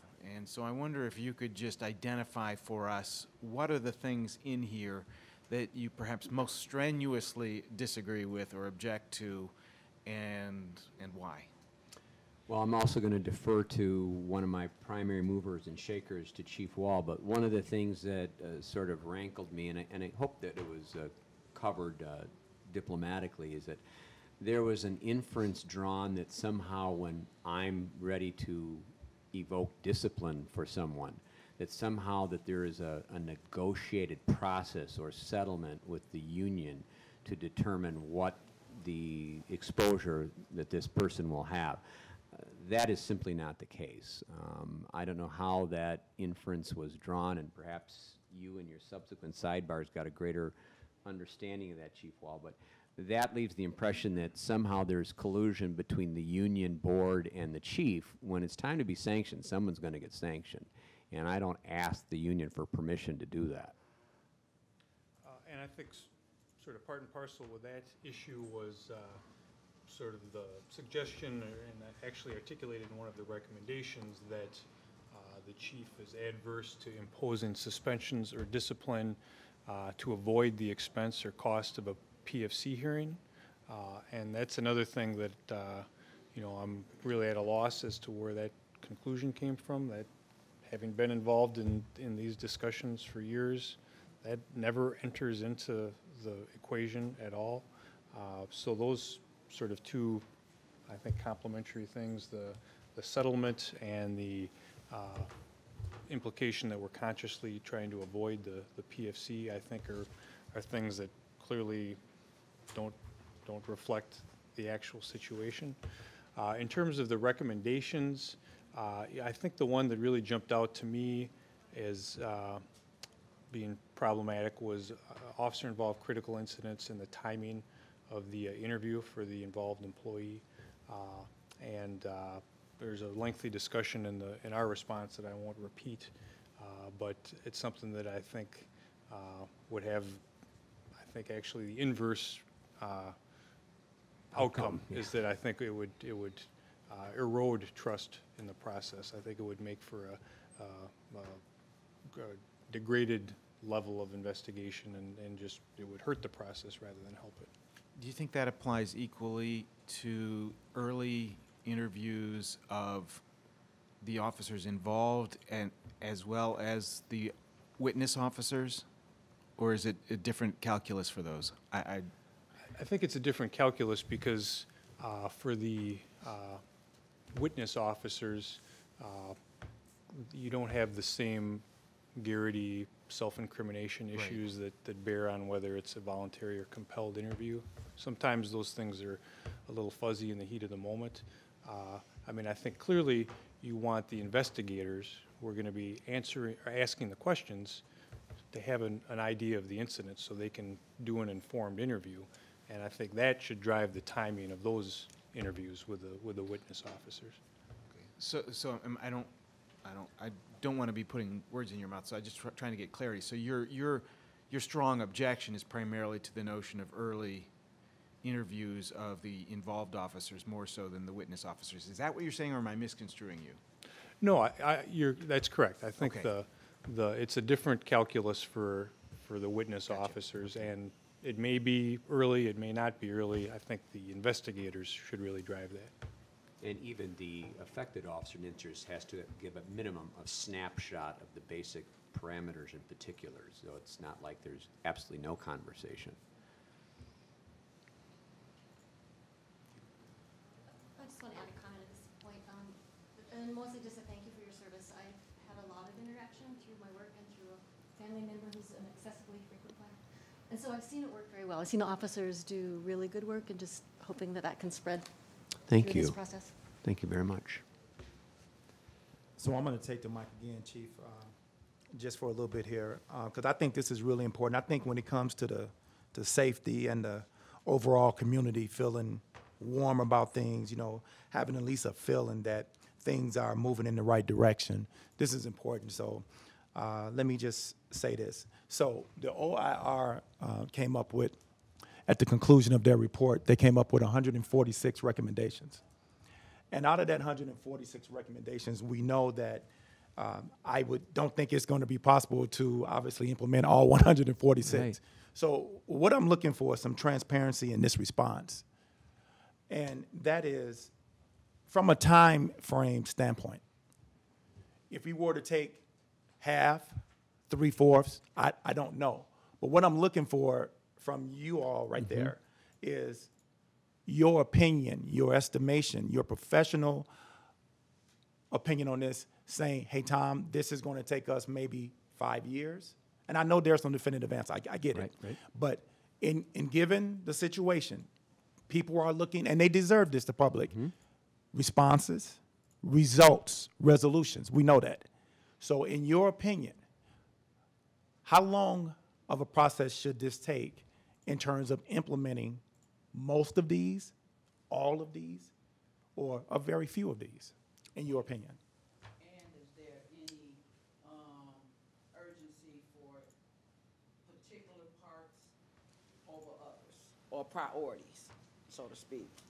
I'm going to give some time for Chief Wall again, but at the outset, when President Obama formed the task force on 21st century policing, what I did with those, and some of them are specific to the feds, and so I sort of skimmed off those, but those that applied directly to municipal policing, I took our command staff, I said, okay, depending on your subject matter area, some of those things go to training, some of those things go to recruiting, some of those things go to operations, whatever the case may be, we're going to break them down, and we're going to do a spreadsheet, and we're going to check what are we doing, what are we in the process of doing, and what's the anticipated outcome and when. And we put that up there for the last 2.5 years or so. And so when this came out, and this in the grand scheme of things is still relatively recent to us, but at the command staff meeting, I said, we are going to put all of these on our website, right under the chiefs. You can click on them, you can see the OIR recommendation, you can see our response, but then ultimately I tasked Chief Wall, I said, you're going to assign, as we did with the 21st century findings, a spreadsheet that gives people a sense of how long and how prioritized. And I just saw you had a sort of a rough draft. You care to elaborate and perhaps be more responsive to that, because we're just in the formative stages of doing exactly what you think is important, and I agree. Yeah, I guess, at the outset, I would just say that we're formulating that now, and our plan is to move ahead with either implementing the ones we can implement, investigating or researching the ones that need more work. And so that work has already started in the very early stages. By the way, shameless plug, some of those recommendations cost money. Okay, cost money. Thank you. So, and again, some of those, in terms of a time frame, are out of our control. The ones that have budget implications, body cameras, the auditor, those sorts of things are really not within our sphere of control. But I would anticipate that you know, many of those things that don't have a budget implication and that we can address at least partially internally, I think we can make good progress on a lot of them this year. And I would anticipate probably sometime near the end of the year that we would do some sort of update or progress report that would sort of fill in the blanks on some of those things.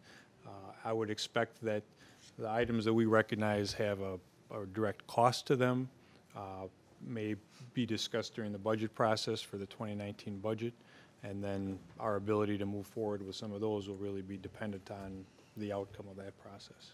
One of the things too, Chair, that I would like to share is that prior to the OIR report being commissioned, we had already gone through an entire RFP process for a strategic plan, long-term plan.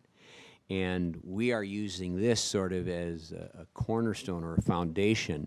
And as we go to redraft and continue to work towards a strategic long-term plan, we're hoping to basically be able to use a lot of these items as platforms to incorporate in the RFP, to look at that as part of our long-term strategic plan.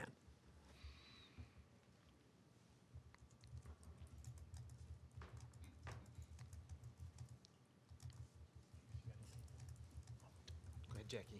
I just had one other area that I would like to kind of bring up and just see if we could, help me get a little more clarity and understanding on, and that is these EROs. Educational Resource Officer. Yes. Well, as you know, they're currently being, in April, the Madison Metropolitan School District has a 30-day window in which they can void the contract, and those officers would be returned to our patrol services. I believe Captain Brian Ackert is my liaison. I believe there are literally 2 committees that are working simultaneously.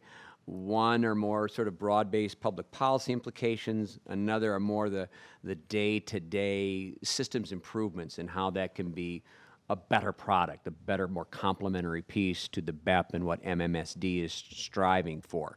So I can't speak for Superintendent Cheatham, but I'm confident in conversations we've had is that we know that there is some optics issues that are concerning to the community about the presence of a uniformed armed police officer in the school. We get that.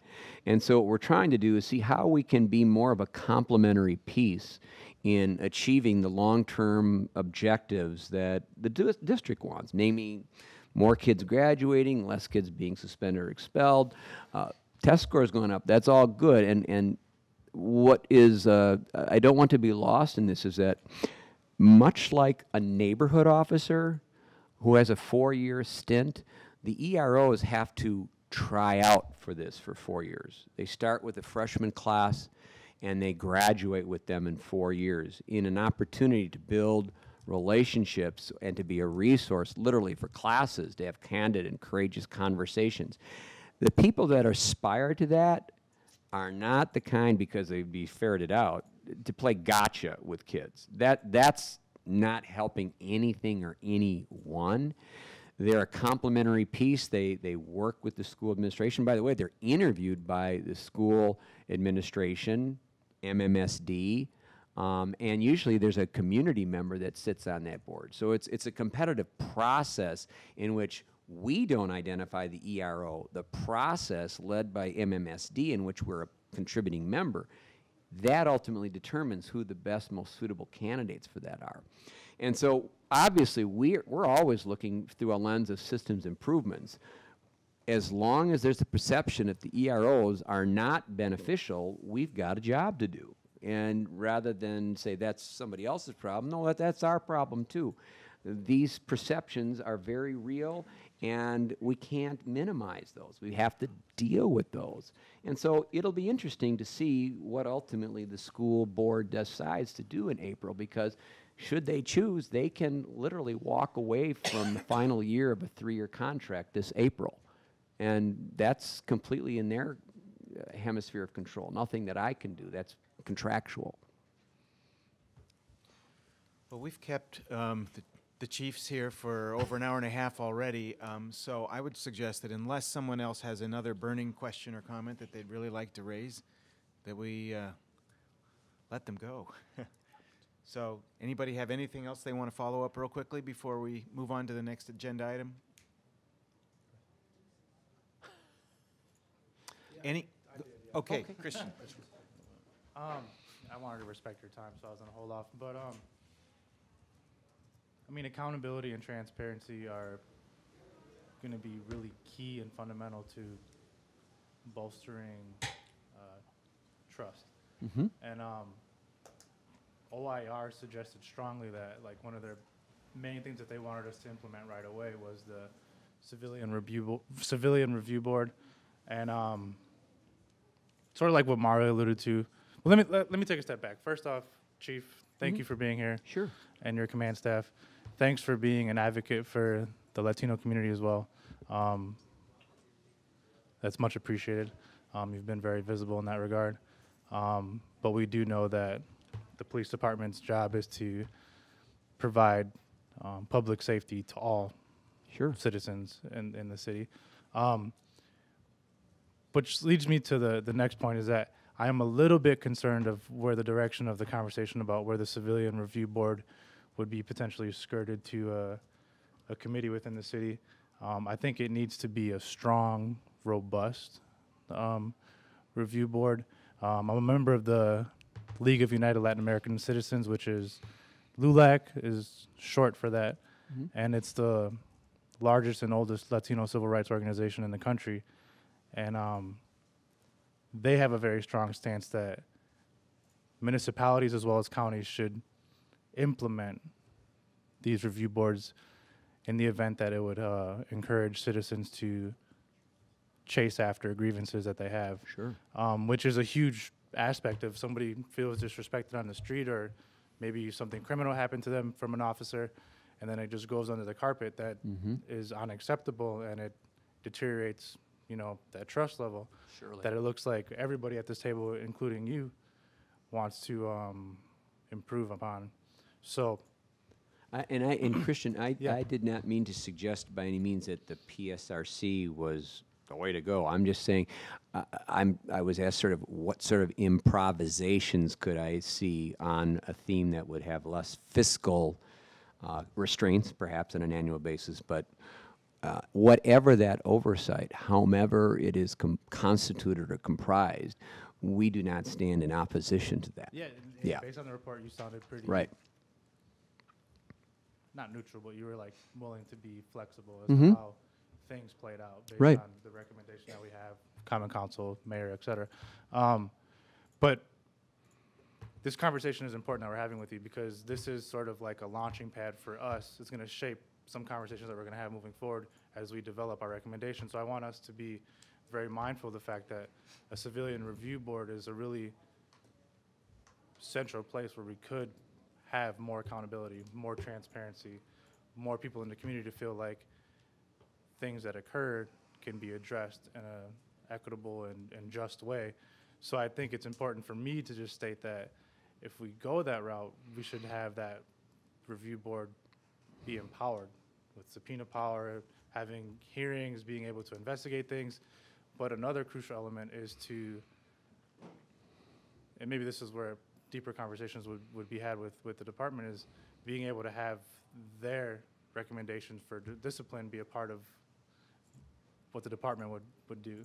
So you don't have to respond to it. If you do, that's fine. I just want to say that I think that's a critical piece of this puzzle as we move forward, and I don't want it to be diluted in any way. And I'm not suggesting that you're saying that, because it sounds like you're very open to a robust civilian review board. But I just think that needed to be said. So. And I don't mean to obfuscate on the point either, but I sort of have to be mindful that to some extent I got to sort of stay in my lane on this because there's statutory powers for the PFC. There's other bodies that have oversight. You mentioned briefly, would they subpoena officers? Well, those officers have not abdicated their constitutional rights. That doesn't mean they would be compelled to testify or things like that. So there's a lot of legal layers that I'm just saying it's out there. It's beyond the pale of my control. But philosophically, if some sort of happy medium could be met, we're not going to be the barrier. Yeah. We're going to be the bridge. And I feel like just for the dialogue that, based on things that Jack, you're mentioning, and that just lots of other constituents in the city of Madison, that I feel like that's one really strong vehicle where people could, again, begin to trust and have not just open lines of communication, but open lines of what they would feel to be resolutions to wrongdoing. So, sure. Any other final comments from you folks or from the committee or questions before we let them have I an just evening? want to say thank you to you guys because I know it's been a long journey and not without a time investment. So thank you for your participation, and hopefully this will, in fact, be impactful in moving forward towards our goals of systems improvements. So thank you. And thank you as well. We appreciate your Thank you, help. Chief, and everyone. So with that, are you folks feeling like a break might be a good idea? Yeah, let's just take like 5 minutes if we can. Okay. I think I'd like to call the meeting back into order, and we're ready to move on to the next agenda item number 13529, review and discussion of the OIR surveys and their implications for the final report. And as a preliminary matter, I think we have a comment from the public. Is that Dr. Glembeck? Yeah.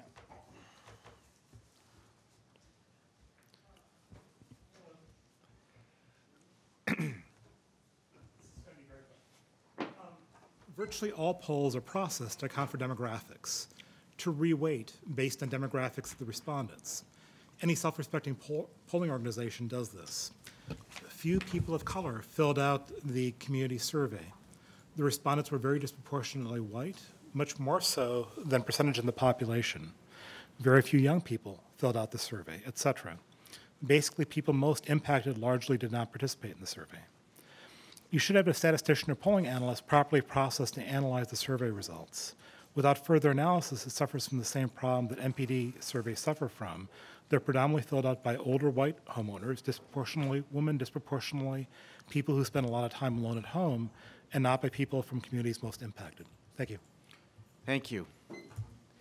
So we put this on the agenda simply because we had never had an opportunity as a body to react in any ways to the survey. So I think this is just meant to be, Tom, you can correct me if I'm wrong, just an opportunity for those of you who have further thoughts or concerns or questions or whatever about the survey to have a chance to discuss it before we move on to the next steps.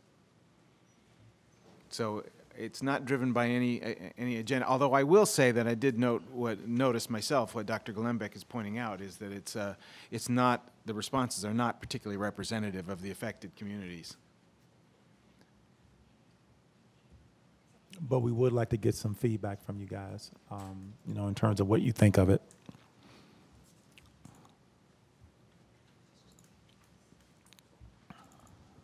Anybody have any thoughts, reactions, ideas about what use, if any, we want to put this to, concerns about it, whatever it may be? Yeah, Linda. Linda? Echo the concerns that it doesn't seem to be particularly representative of the community as a whole, so I'm hesitant to put a lot of stock into the results of the survey just because it is skewed heavily toward people who look like me. If I could just add one other comment, though, even with that skewing, though, there are maybe some things that we can do take away. That one of the things I was struck with is that even though it's not very representative, there were some questions on which there seemed to be, even with this population, less satisfaction. For example, if you look at question 7, have recent officer-involved shootings and force incidents involving MPD made you concerned about when and how the department uses force, including deadly force. And on that one, the largest number of respondents, even with this group, was that they're very concerned. So, to me, I don't think we can use this as in any way to sort of get a very good assessment of how the community at large or the affected communities feel in particular, but we might be able to use it as some weak measure of at least those areas where people, at least in some segments of the community, are most concerned. And one of the things they seem to be identifying here is the recent incidents of use of force, for what that's worth.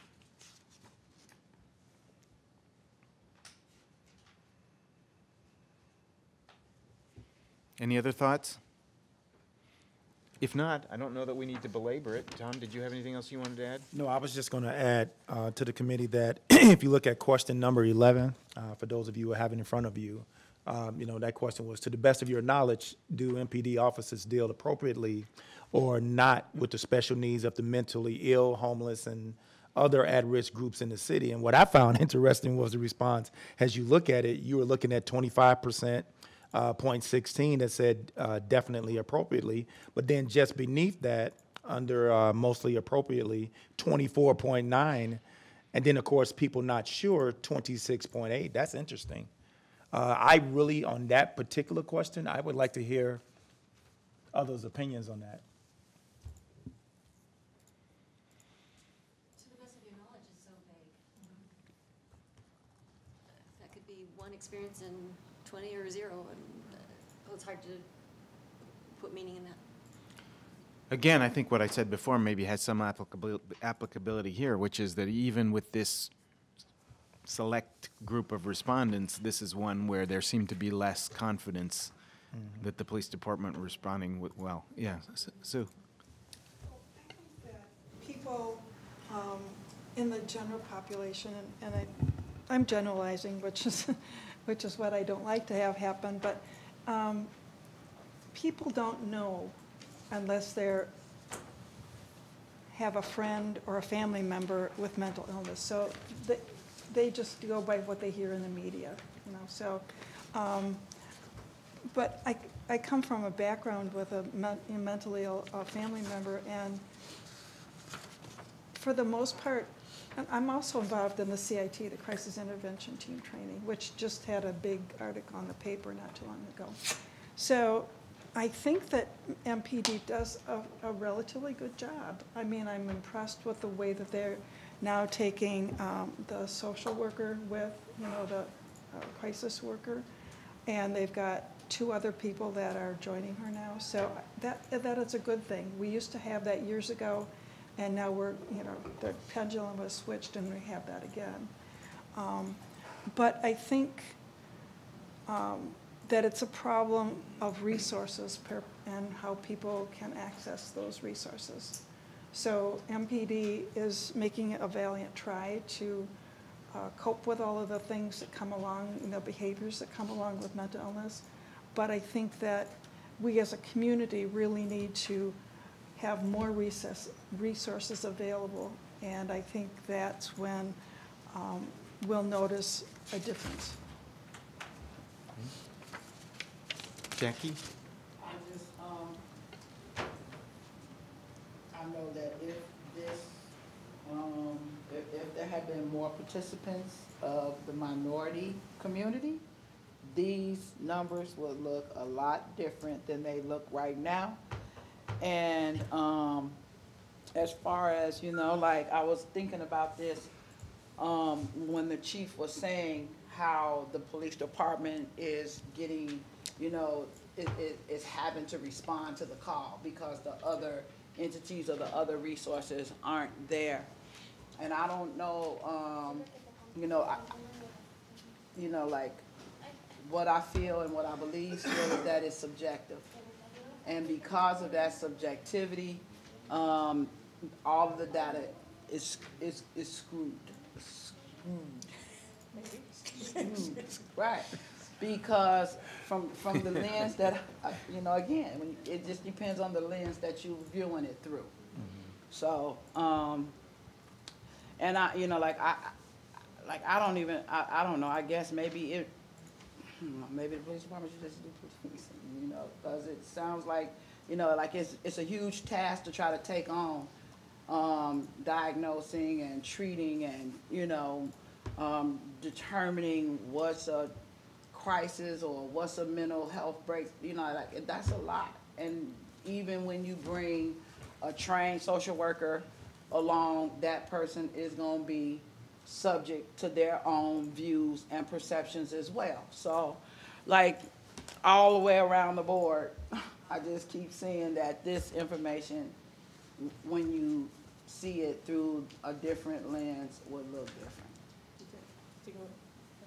Yes. Do you think it would look different if this survey had been distributed at every primarily African-American congregation Or on the Sunday church, morning? absolutely, because they could have got the information there. And as a matter of fact, I recommended that. Just FYI. Anything else? I mean, I agree with that, and if anything, again, it really shows these communities' feelings, beliefs on those questions. But, yeah, this was one of my concerns, that this would happen, that we'll get these responses, because we had the link on the website, maybe a few people put it on Facebook, but that was it. Like, we needed to take it to the churches, barber shops, nail salons, whatever the community gathers. But if anything, a big lesson is to make sure that for the next time that it's representative of the community. And even like a survey gift card for completion, you know, something like that would have drew out a different response as well. Well, I think there's, you know, at least from my experience and where I work, so there are inherently with online surveys, there are issues for people who are prohibited from having access to the internet, who are disproportionately people of color because of a criminal conviction history, and so they were just automatically completely left out of this whole process.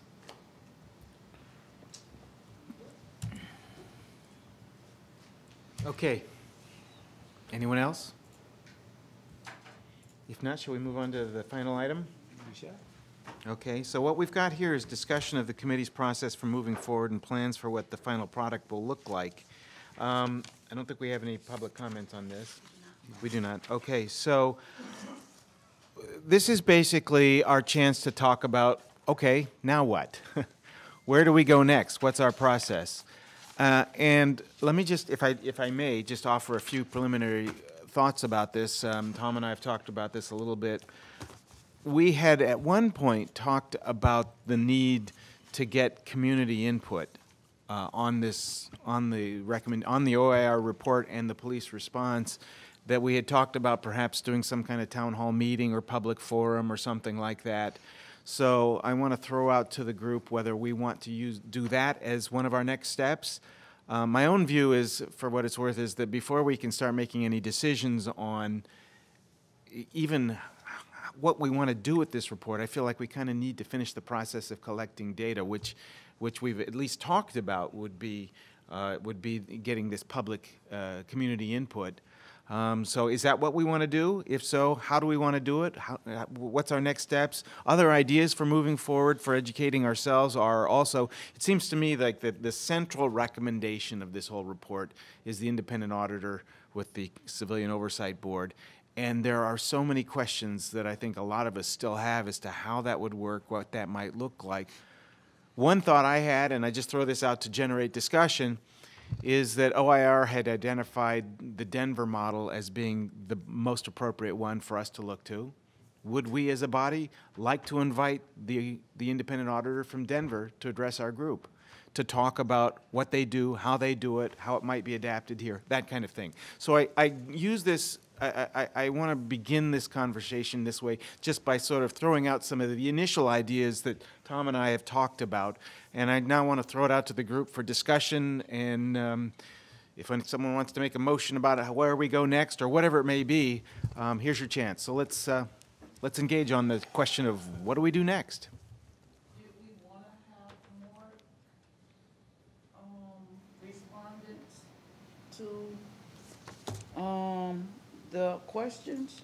Do we want to seek out more, or are we just going to accept what we got here and be done? And water down the weight we give it, because we know it's not Right. representative. Right, I'm just like, do we want to put this survey back out and see if we can get other, you know? Well, if everyone is feeling like this is not acceptable, you know, in terms of having the feedback from everyone that it should be, we should be receiving feedback from, then I would say, why not? Put it back out there so that all voices can be heard instead of just some or a few. Because this is so extensive and so important, we do need to maybe hear from, you know, the majority of the community. So to me, that would be a no-brainer question, you know, in my opinion. I think we should, if that's what the committee feels would be prosperous and beneficial. Other thoughts about that? I think that's a good idea, because that's going to be, if the encouragements are, you know, face-to-face, we can get better answers. That will save a lot of time in terms of bringing people in and having them talk in person. And can I just say something else to that? And so, I'm not even, I think that there's like a lot of different mediums that we can use, to, get the survey into different, parts of our community, and not just, and I just don't want to talk about low socioeconomic communities. I'm talking about a lot of different communities. There are Greek organizations, the churches, community centers, you know, parents come in and pick their kids up from daycare centers. Like, I'm just thinking, like, if I really wanted to gather some thoughts from the community, where I would go, where community people are. And I don't know, I guess. Yeah, Mario. I got a question. So let's say that we do this survey again and we get the feedback from the people who we want to hear. How useful would those responses be, in addition to what we have in front of us, to move these recommendations forward? That would be my only question. At Okay. this point, is it the best use of our time and resources? So again, that we move forward with those recommendations. I think that's a fair point. That's one question I had in my own mind. I actually had two questions. One question was, yes, I'd rather, I mean, starting with the premise, I'd rather have better data than this, right? Because this survey is not really representative. But the two questions that come to mind, one is what you said, Mario. Suppose we got different data, we got different responses that were more representative. Would that change anything about our decision-making and the outcome that the product or is it not a good use of our resources? And the second is a resource question also is, do we have the resources to go out there and get this additional data? And I think that to some extent, the responses that we will see here, we already know them. So, again. What do you think about that, Jackie, before you leave? Okay. Sean. Yeah, I'm just wondering when we as a committee are going to talk to one another about the things that we think are important. I think that we've gathered a lot of information. I think that there has been a lot of community input. This particular survey, I think everyone's pointed out, is very inadequate, has many weaknesses, so I'm not even talking about that. I'm talking about all the work that's led up to everything that's been done, the OIR report, the people that we invited beforehand, before we even had OIR, or while we were waiting for the OIR report.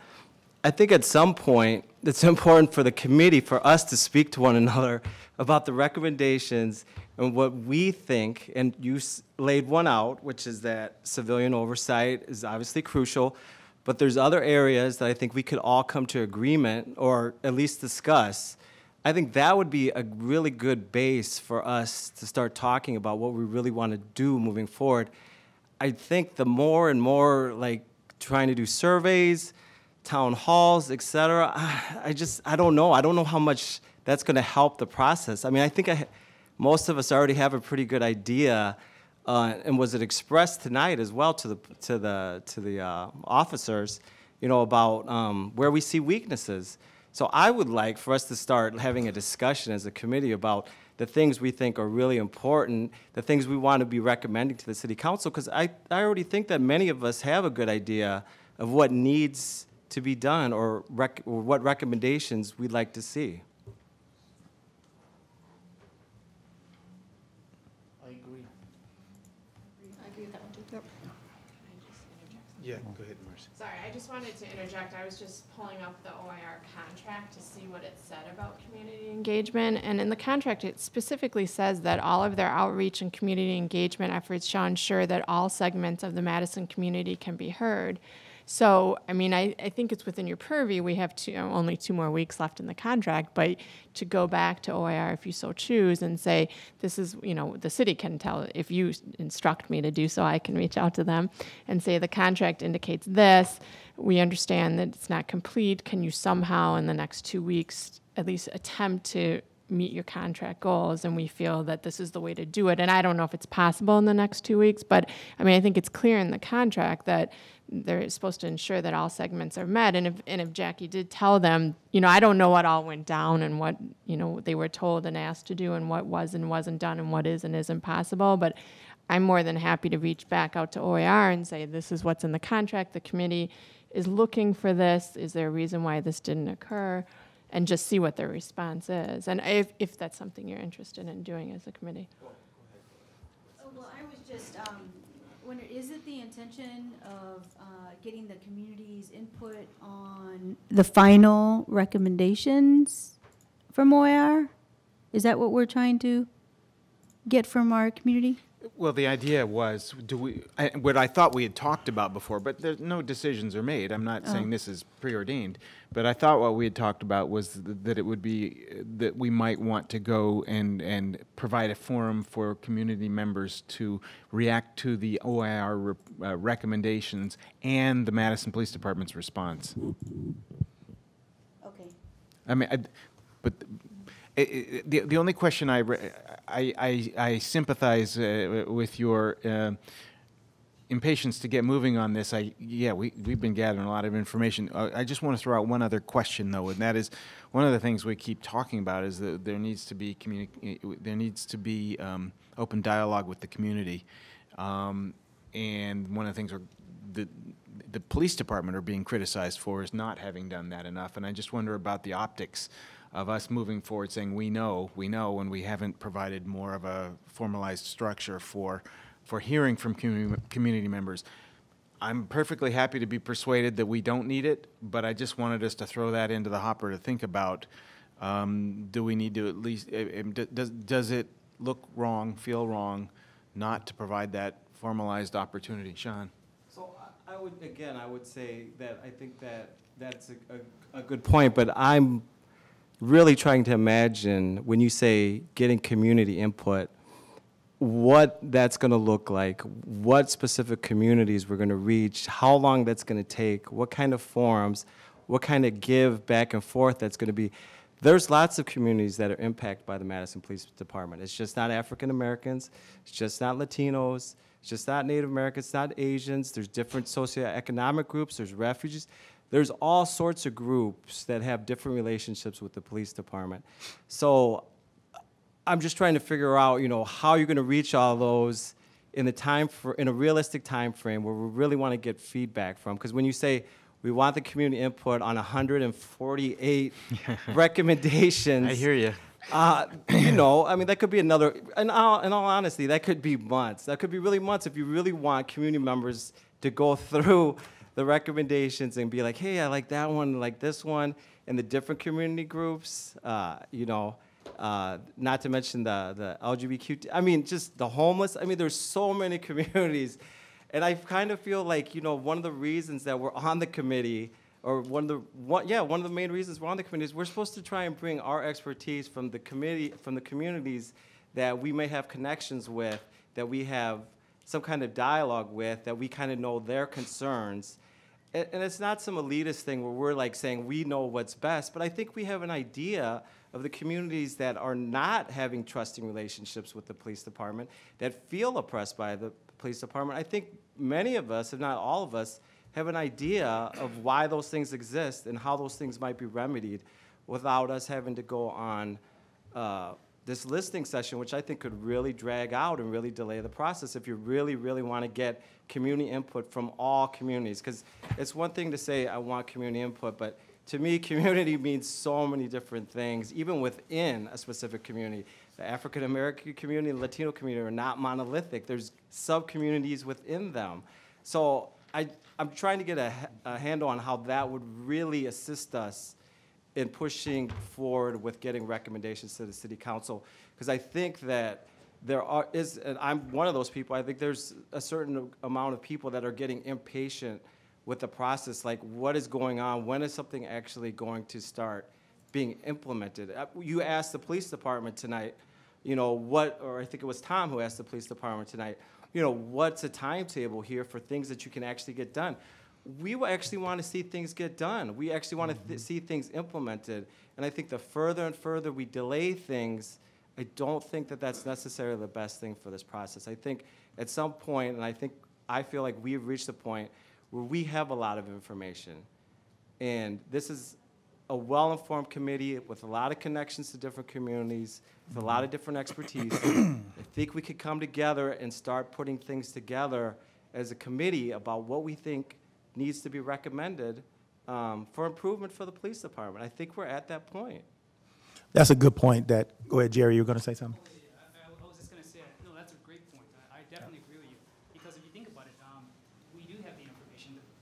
The police have already told us that they're moving forward already to implement some of the recommendations without us even needing to recommend that. Why waste that time to do that? We already know that there's a couple key things. Keith, you mentioned civilian oversight that, from my perspective, I mean, we could actually move forward to see how we can make that much more concrete and workable in Madison and then present that to the community. I don't think community wants for us to come to them to say, hey, these are the recommendations. I know this is like, it's not tangible, you can't see this, but what are your thoughts? Versus if we brought something that was tangible, that we felt that was some sort of resolution and say, hey, this is what our idea is. We think this might work. We wanted to present it to you first before we actually finalize that. But at least we are at a point where you can see how it looks like. Do you think this will meet your need? I actually think, I agree with you, Sean. I actually think we're in a point right now that I actually myself personally want to see more results. And if the police is already moving forward, we should meet them halfway and actually move forward as well too. So I think that I totally agree. So based on the input that we already got from the community, based from the recommendation, that response, I think that now that's the time for us to craft the next step, which is what we're gonna send to the council. And I'll maybe we send that sooner than later because they have to do their own debating and why not. But again, yes, we need to move forward. Other thoughts? Fill out a paper survey, it's unlikely they're going to show up in face-to-face as well. Yeah, I had a real concern about the community thing as to whether people would actually be willing. Yeah, Linda? So I'm wondering if there's a way to combine the two, so to move forward and craft what we feel we want to recommend to the council, and then at that point, invite public comment on what we intend to send to the council, so that there is still that opportunity for input, because I think I'm not sure how many people, quite frankly, know this report is out there. And particularly when you look at the lack of response to the survey, I have to think there's a lot of people who don't know. So as we're crafting things, then perhaps part of what we need to be doing is thinking about how we elevate the visibility of this report and at the same time let people know that this committee is moving forward on recommendations. When we have those crafted, we're going to present them in some kind of forum, and there'll be the opportunity for feedback. But I would really hate to have us not have an opportunity to try to reach out to some of the people who have not been part of this process. And you're absolutely right, John, we're never going to reach everybody, but we can at least have the opportunities, before we do that, have crafted and move forward with what we think what our recommendations are to the council. So I'm suggesting there may be a way to do both to get some input, but maybe not on 148 recommendations.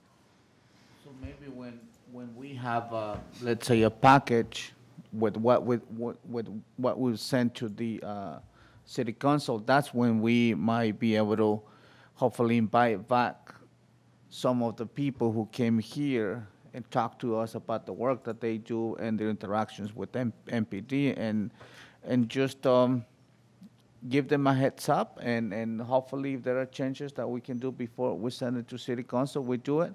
Because at the same time, I feel like we don't want to be in a position where we have this package and it's a city council, and then we have this massive wave of people coming out against our recommendation. So that I see the value of building this audience, if you will, that will come out in support of what we have.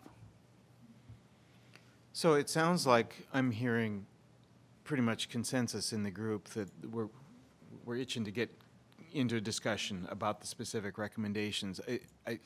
That task itself strikes me as very daunting, right, with 146 recommendations or whatever.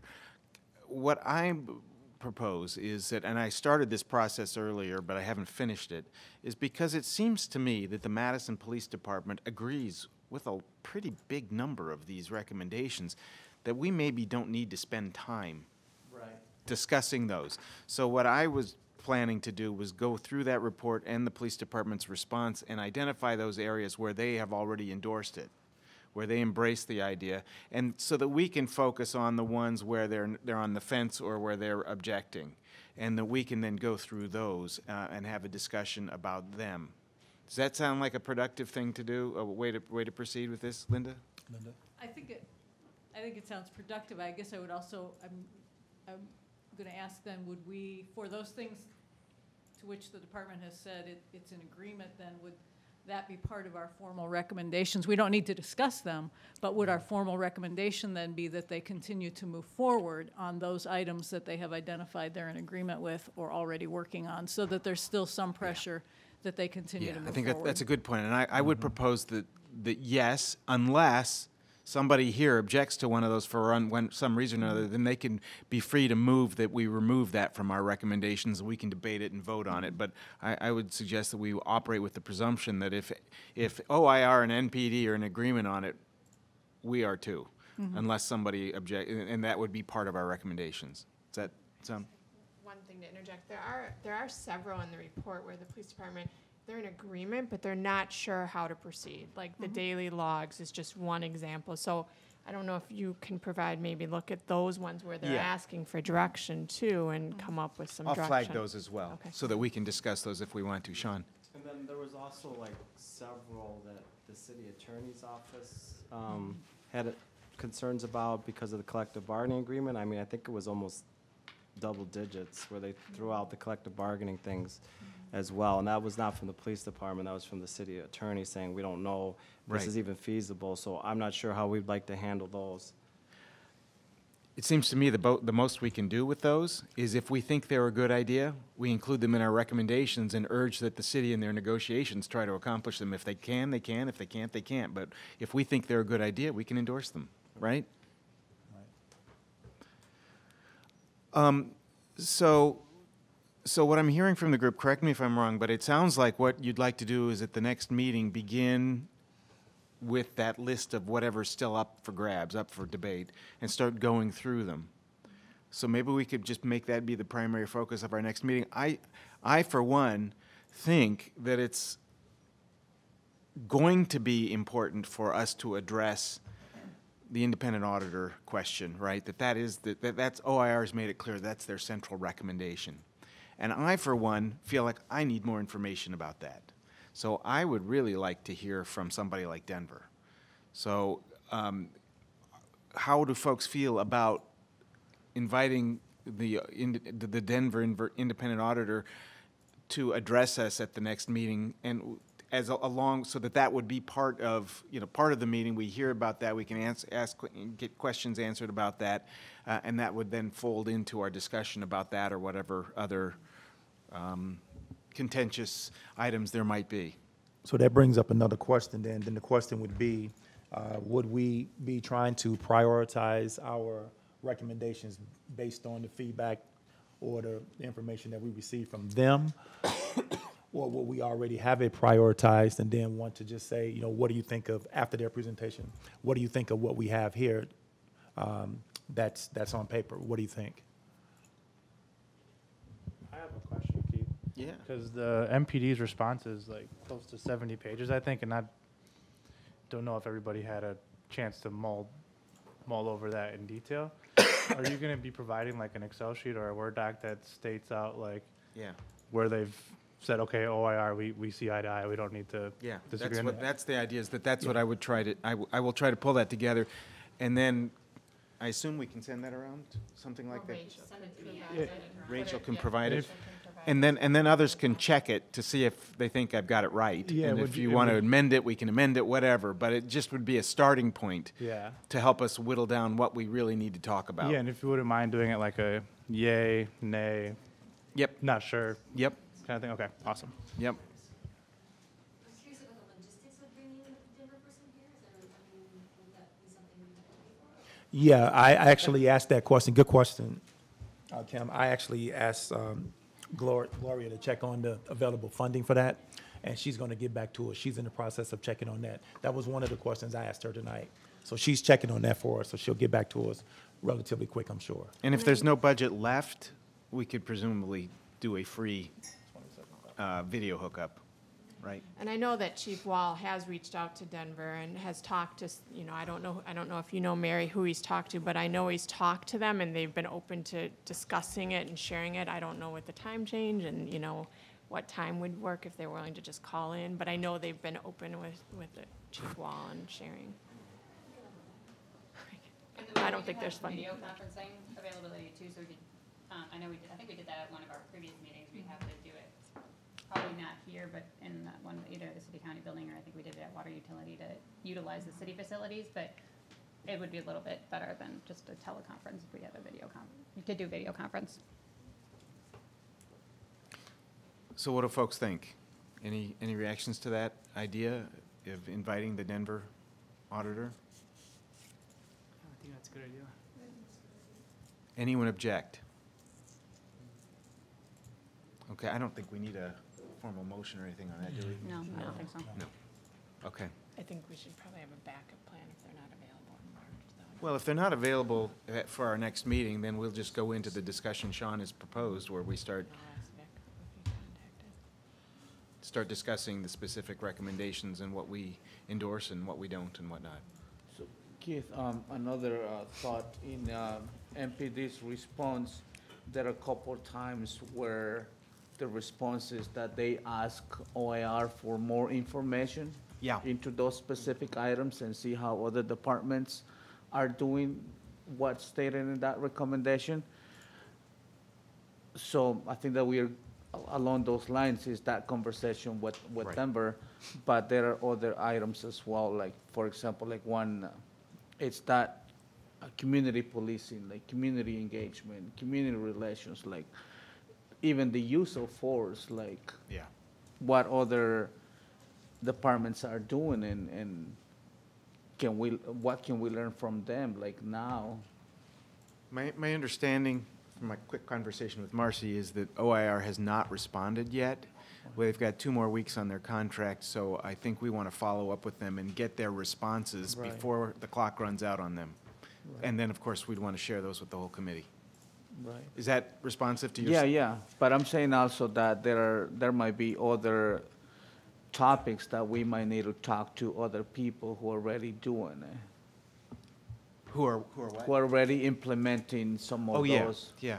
And so I think if there are other organizations, other people that we want to talk to, you should all feel free to contact Tom or me, making sure not to send the email to the whole group, so we don't violate the open meetings law. Or we can also bring it up at the next meeting for subsequent items. So just so I'm clear, do you want me to reach out to OIR and ask them to answer the questions that MPD? If they have the information from those specific agencies. Okay, Yeah. and who they are and who the Right. contacts are, okay. And if they're providing specific examples, if they, share them with us. I don't know about you guys, but I feel pretty good about this because I think, honestly we put a lot of work and effort into it, and I agree with you, Sean. Sean made a lot of valid points, so did everyone else. But I think that we do have a lot of the data. I think that we have heard from a lot of various community members, voicing their opinions and thoughts and expressions and perspectives. And I just think that this puts us in a position where we should be excited about it because we have the opportunity to affect change possibly. You know, we can possibly get some resolution to this. You know, we can make hopefully some modifications and some adjustments and make a difference where the community can say they've done something.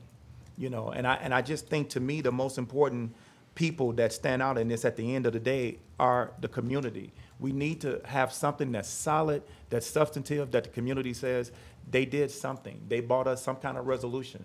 No matter what we do, people, it won't be the be-all and end-all. That was said a few times. Even the chief said it a couple of times tonight. But I do know this. I do know that some effort is better than no effort. And I think that we have made a maximum effort in terms of trying to do some things. And so I think at this point in time, we owe it to the public to bring it on home, has secure, has safe, has solid, has concrete as we possibly can. And I really would just like to take my hat off to everybody on this committee, because it's been long, but guys, I think that we're on the right path. I think that we're going down the right direction. And I will agree with this last point that Sean made, which was we're at the point where we need to use our expertise. So I think right now it's on us. So yeah, let's do these last few things. You know, let's investigate thoroughly, and I think the key word is thoroughly, and then let's bring it all together because we do have the know-how to do so. Any other final comments? Yes, when is our next meeting? Do we have one scheduled? I mean, we could go back to our regularly scheduled, first Thursday of every month, which would be 2 weeks. Just in a few weeks, March 1st. That's awfully fast. Well, we have 2 weeks left on the contract, so let's keep that in mind from OIR. So wouldn't we want to meet as soon as possible, or will we not? And that's the question. I think we want to get the responses from OIR Okay. within the next 2 weeks, but even after that, we may want some time to digest that before we meet again. And they have indicated to us, I think they indicated at a meeting that I was at with you, I'm not sure, but I know they have indicated to me that they would be willing to answer questions. I don't know if we'll have to look at doing a supplemental contract, but they've indicated they want to follow up with the report and provide details. So I don't, even though our contract expires, I'm hopeful that they would continue to work with your Hey, committee. Marcy, can I read the email that I was sent by Michael from the OIR group? Can I read it? Well, it doesn't have to do with. It's just a comment they made, just so they would hear and understand about the feedback they would provide us afterwards. Is that okay? So this is an email, everyone, that I received, Keith and I received from Mike Giannaco, OIR Group. And he goes, basically, our understanding is that this week you will be meeting, among other reasons, to hear the police department's response to our report and consider the reports of the surveys. Please recognize that we both appreciate the department's response and that the minor discrepancies identified by the department did not cause us to alter our findings or recommendations. If after the meeting questions persist regarding the thrust of our recommendations or any aspect of the report, we would be happy to participate electronically in any subsequent meeting or have discussions with either or both of you offline. So I just wanted to read that to you guys to give you some assurance that by no means are they trying to wash their hands of us. They are on board to try to finish this thing out as fairly as they possibly can in that respect. So, given all that, how about I propose that we plan to meet again in 1 month, which would be Thursday, March 15th.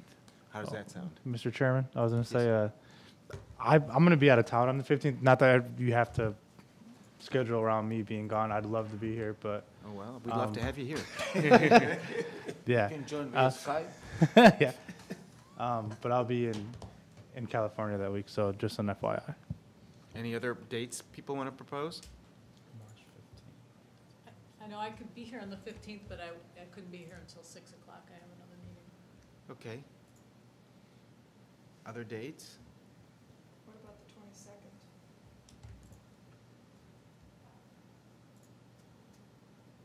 I will be in Wisconsin then, so. How about in Madison?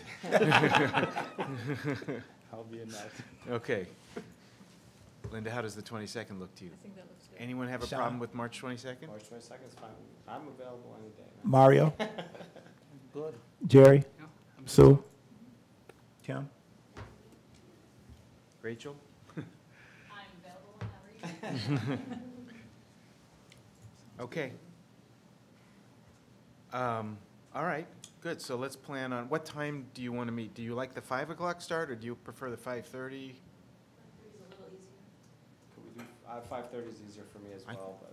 I think we did 5 o'clock just this evening because we had folks who had to leave, so we were trying to accommodate that, but hopefully that won't be the situation next time, so. 5:30 then on the 22nd? Okay? Done then. If there's nothing else, I would entertain a motion to adjourn. So move. Second? All in favor? Aye. Opposed? See you in a little over a month.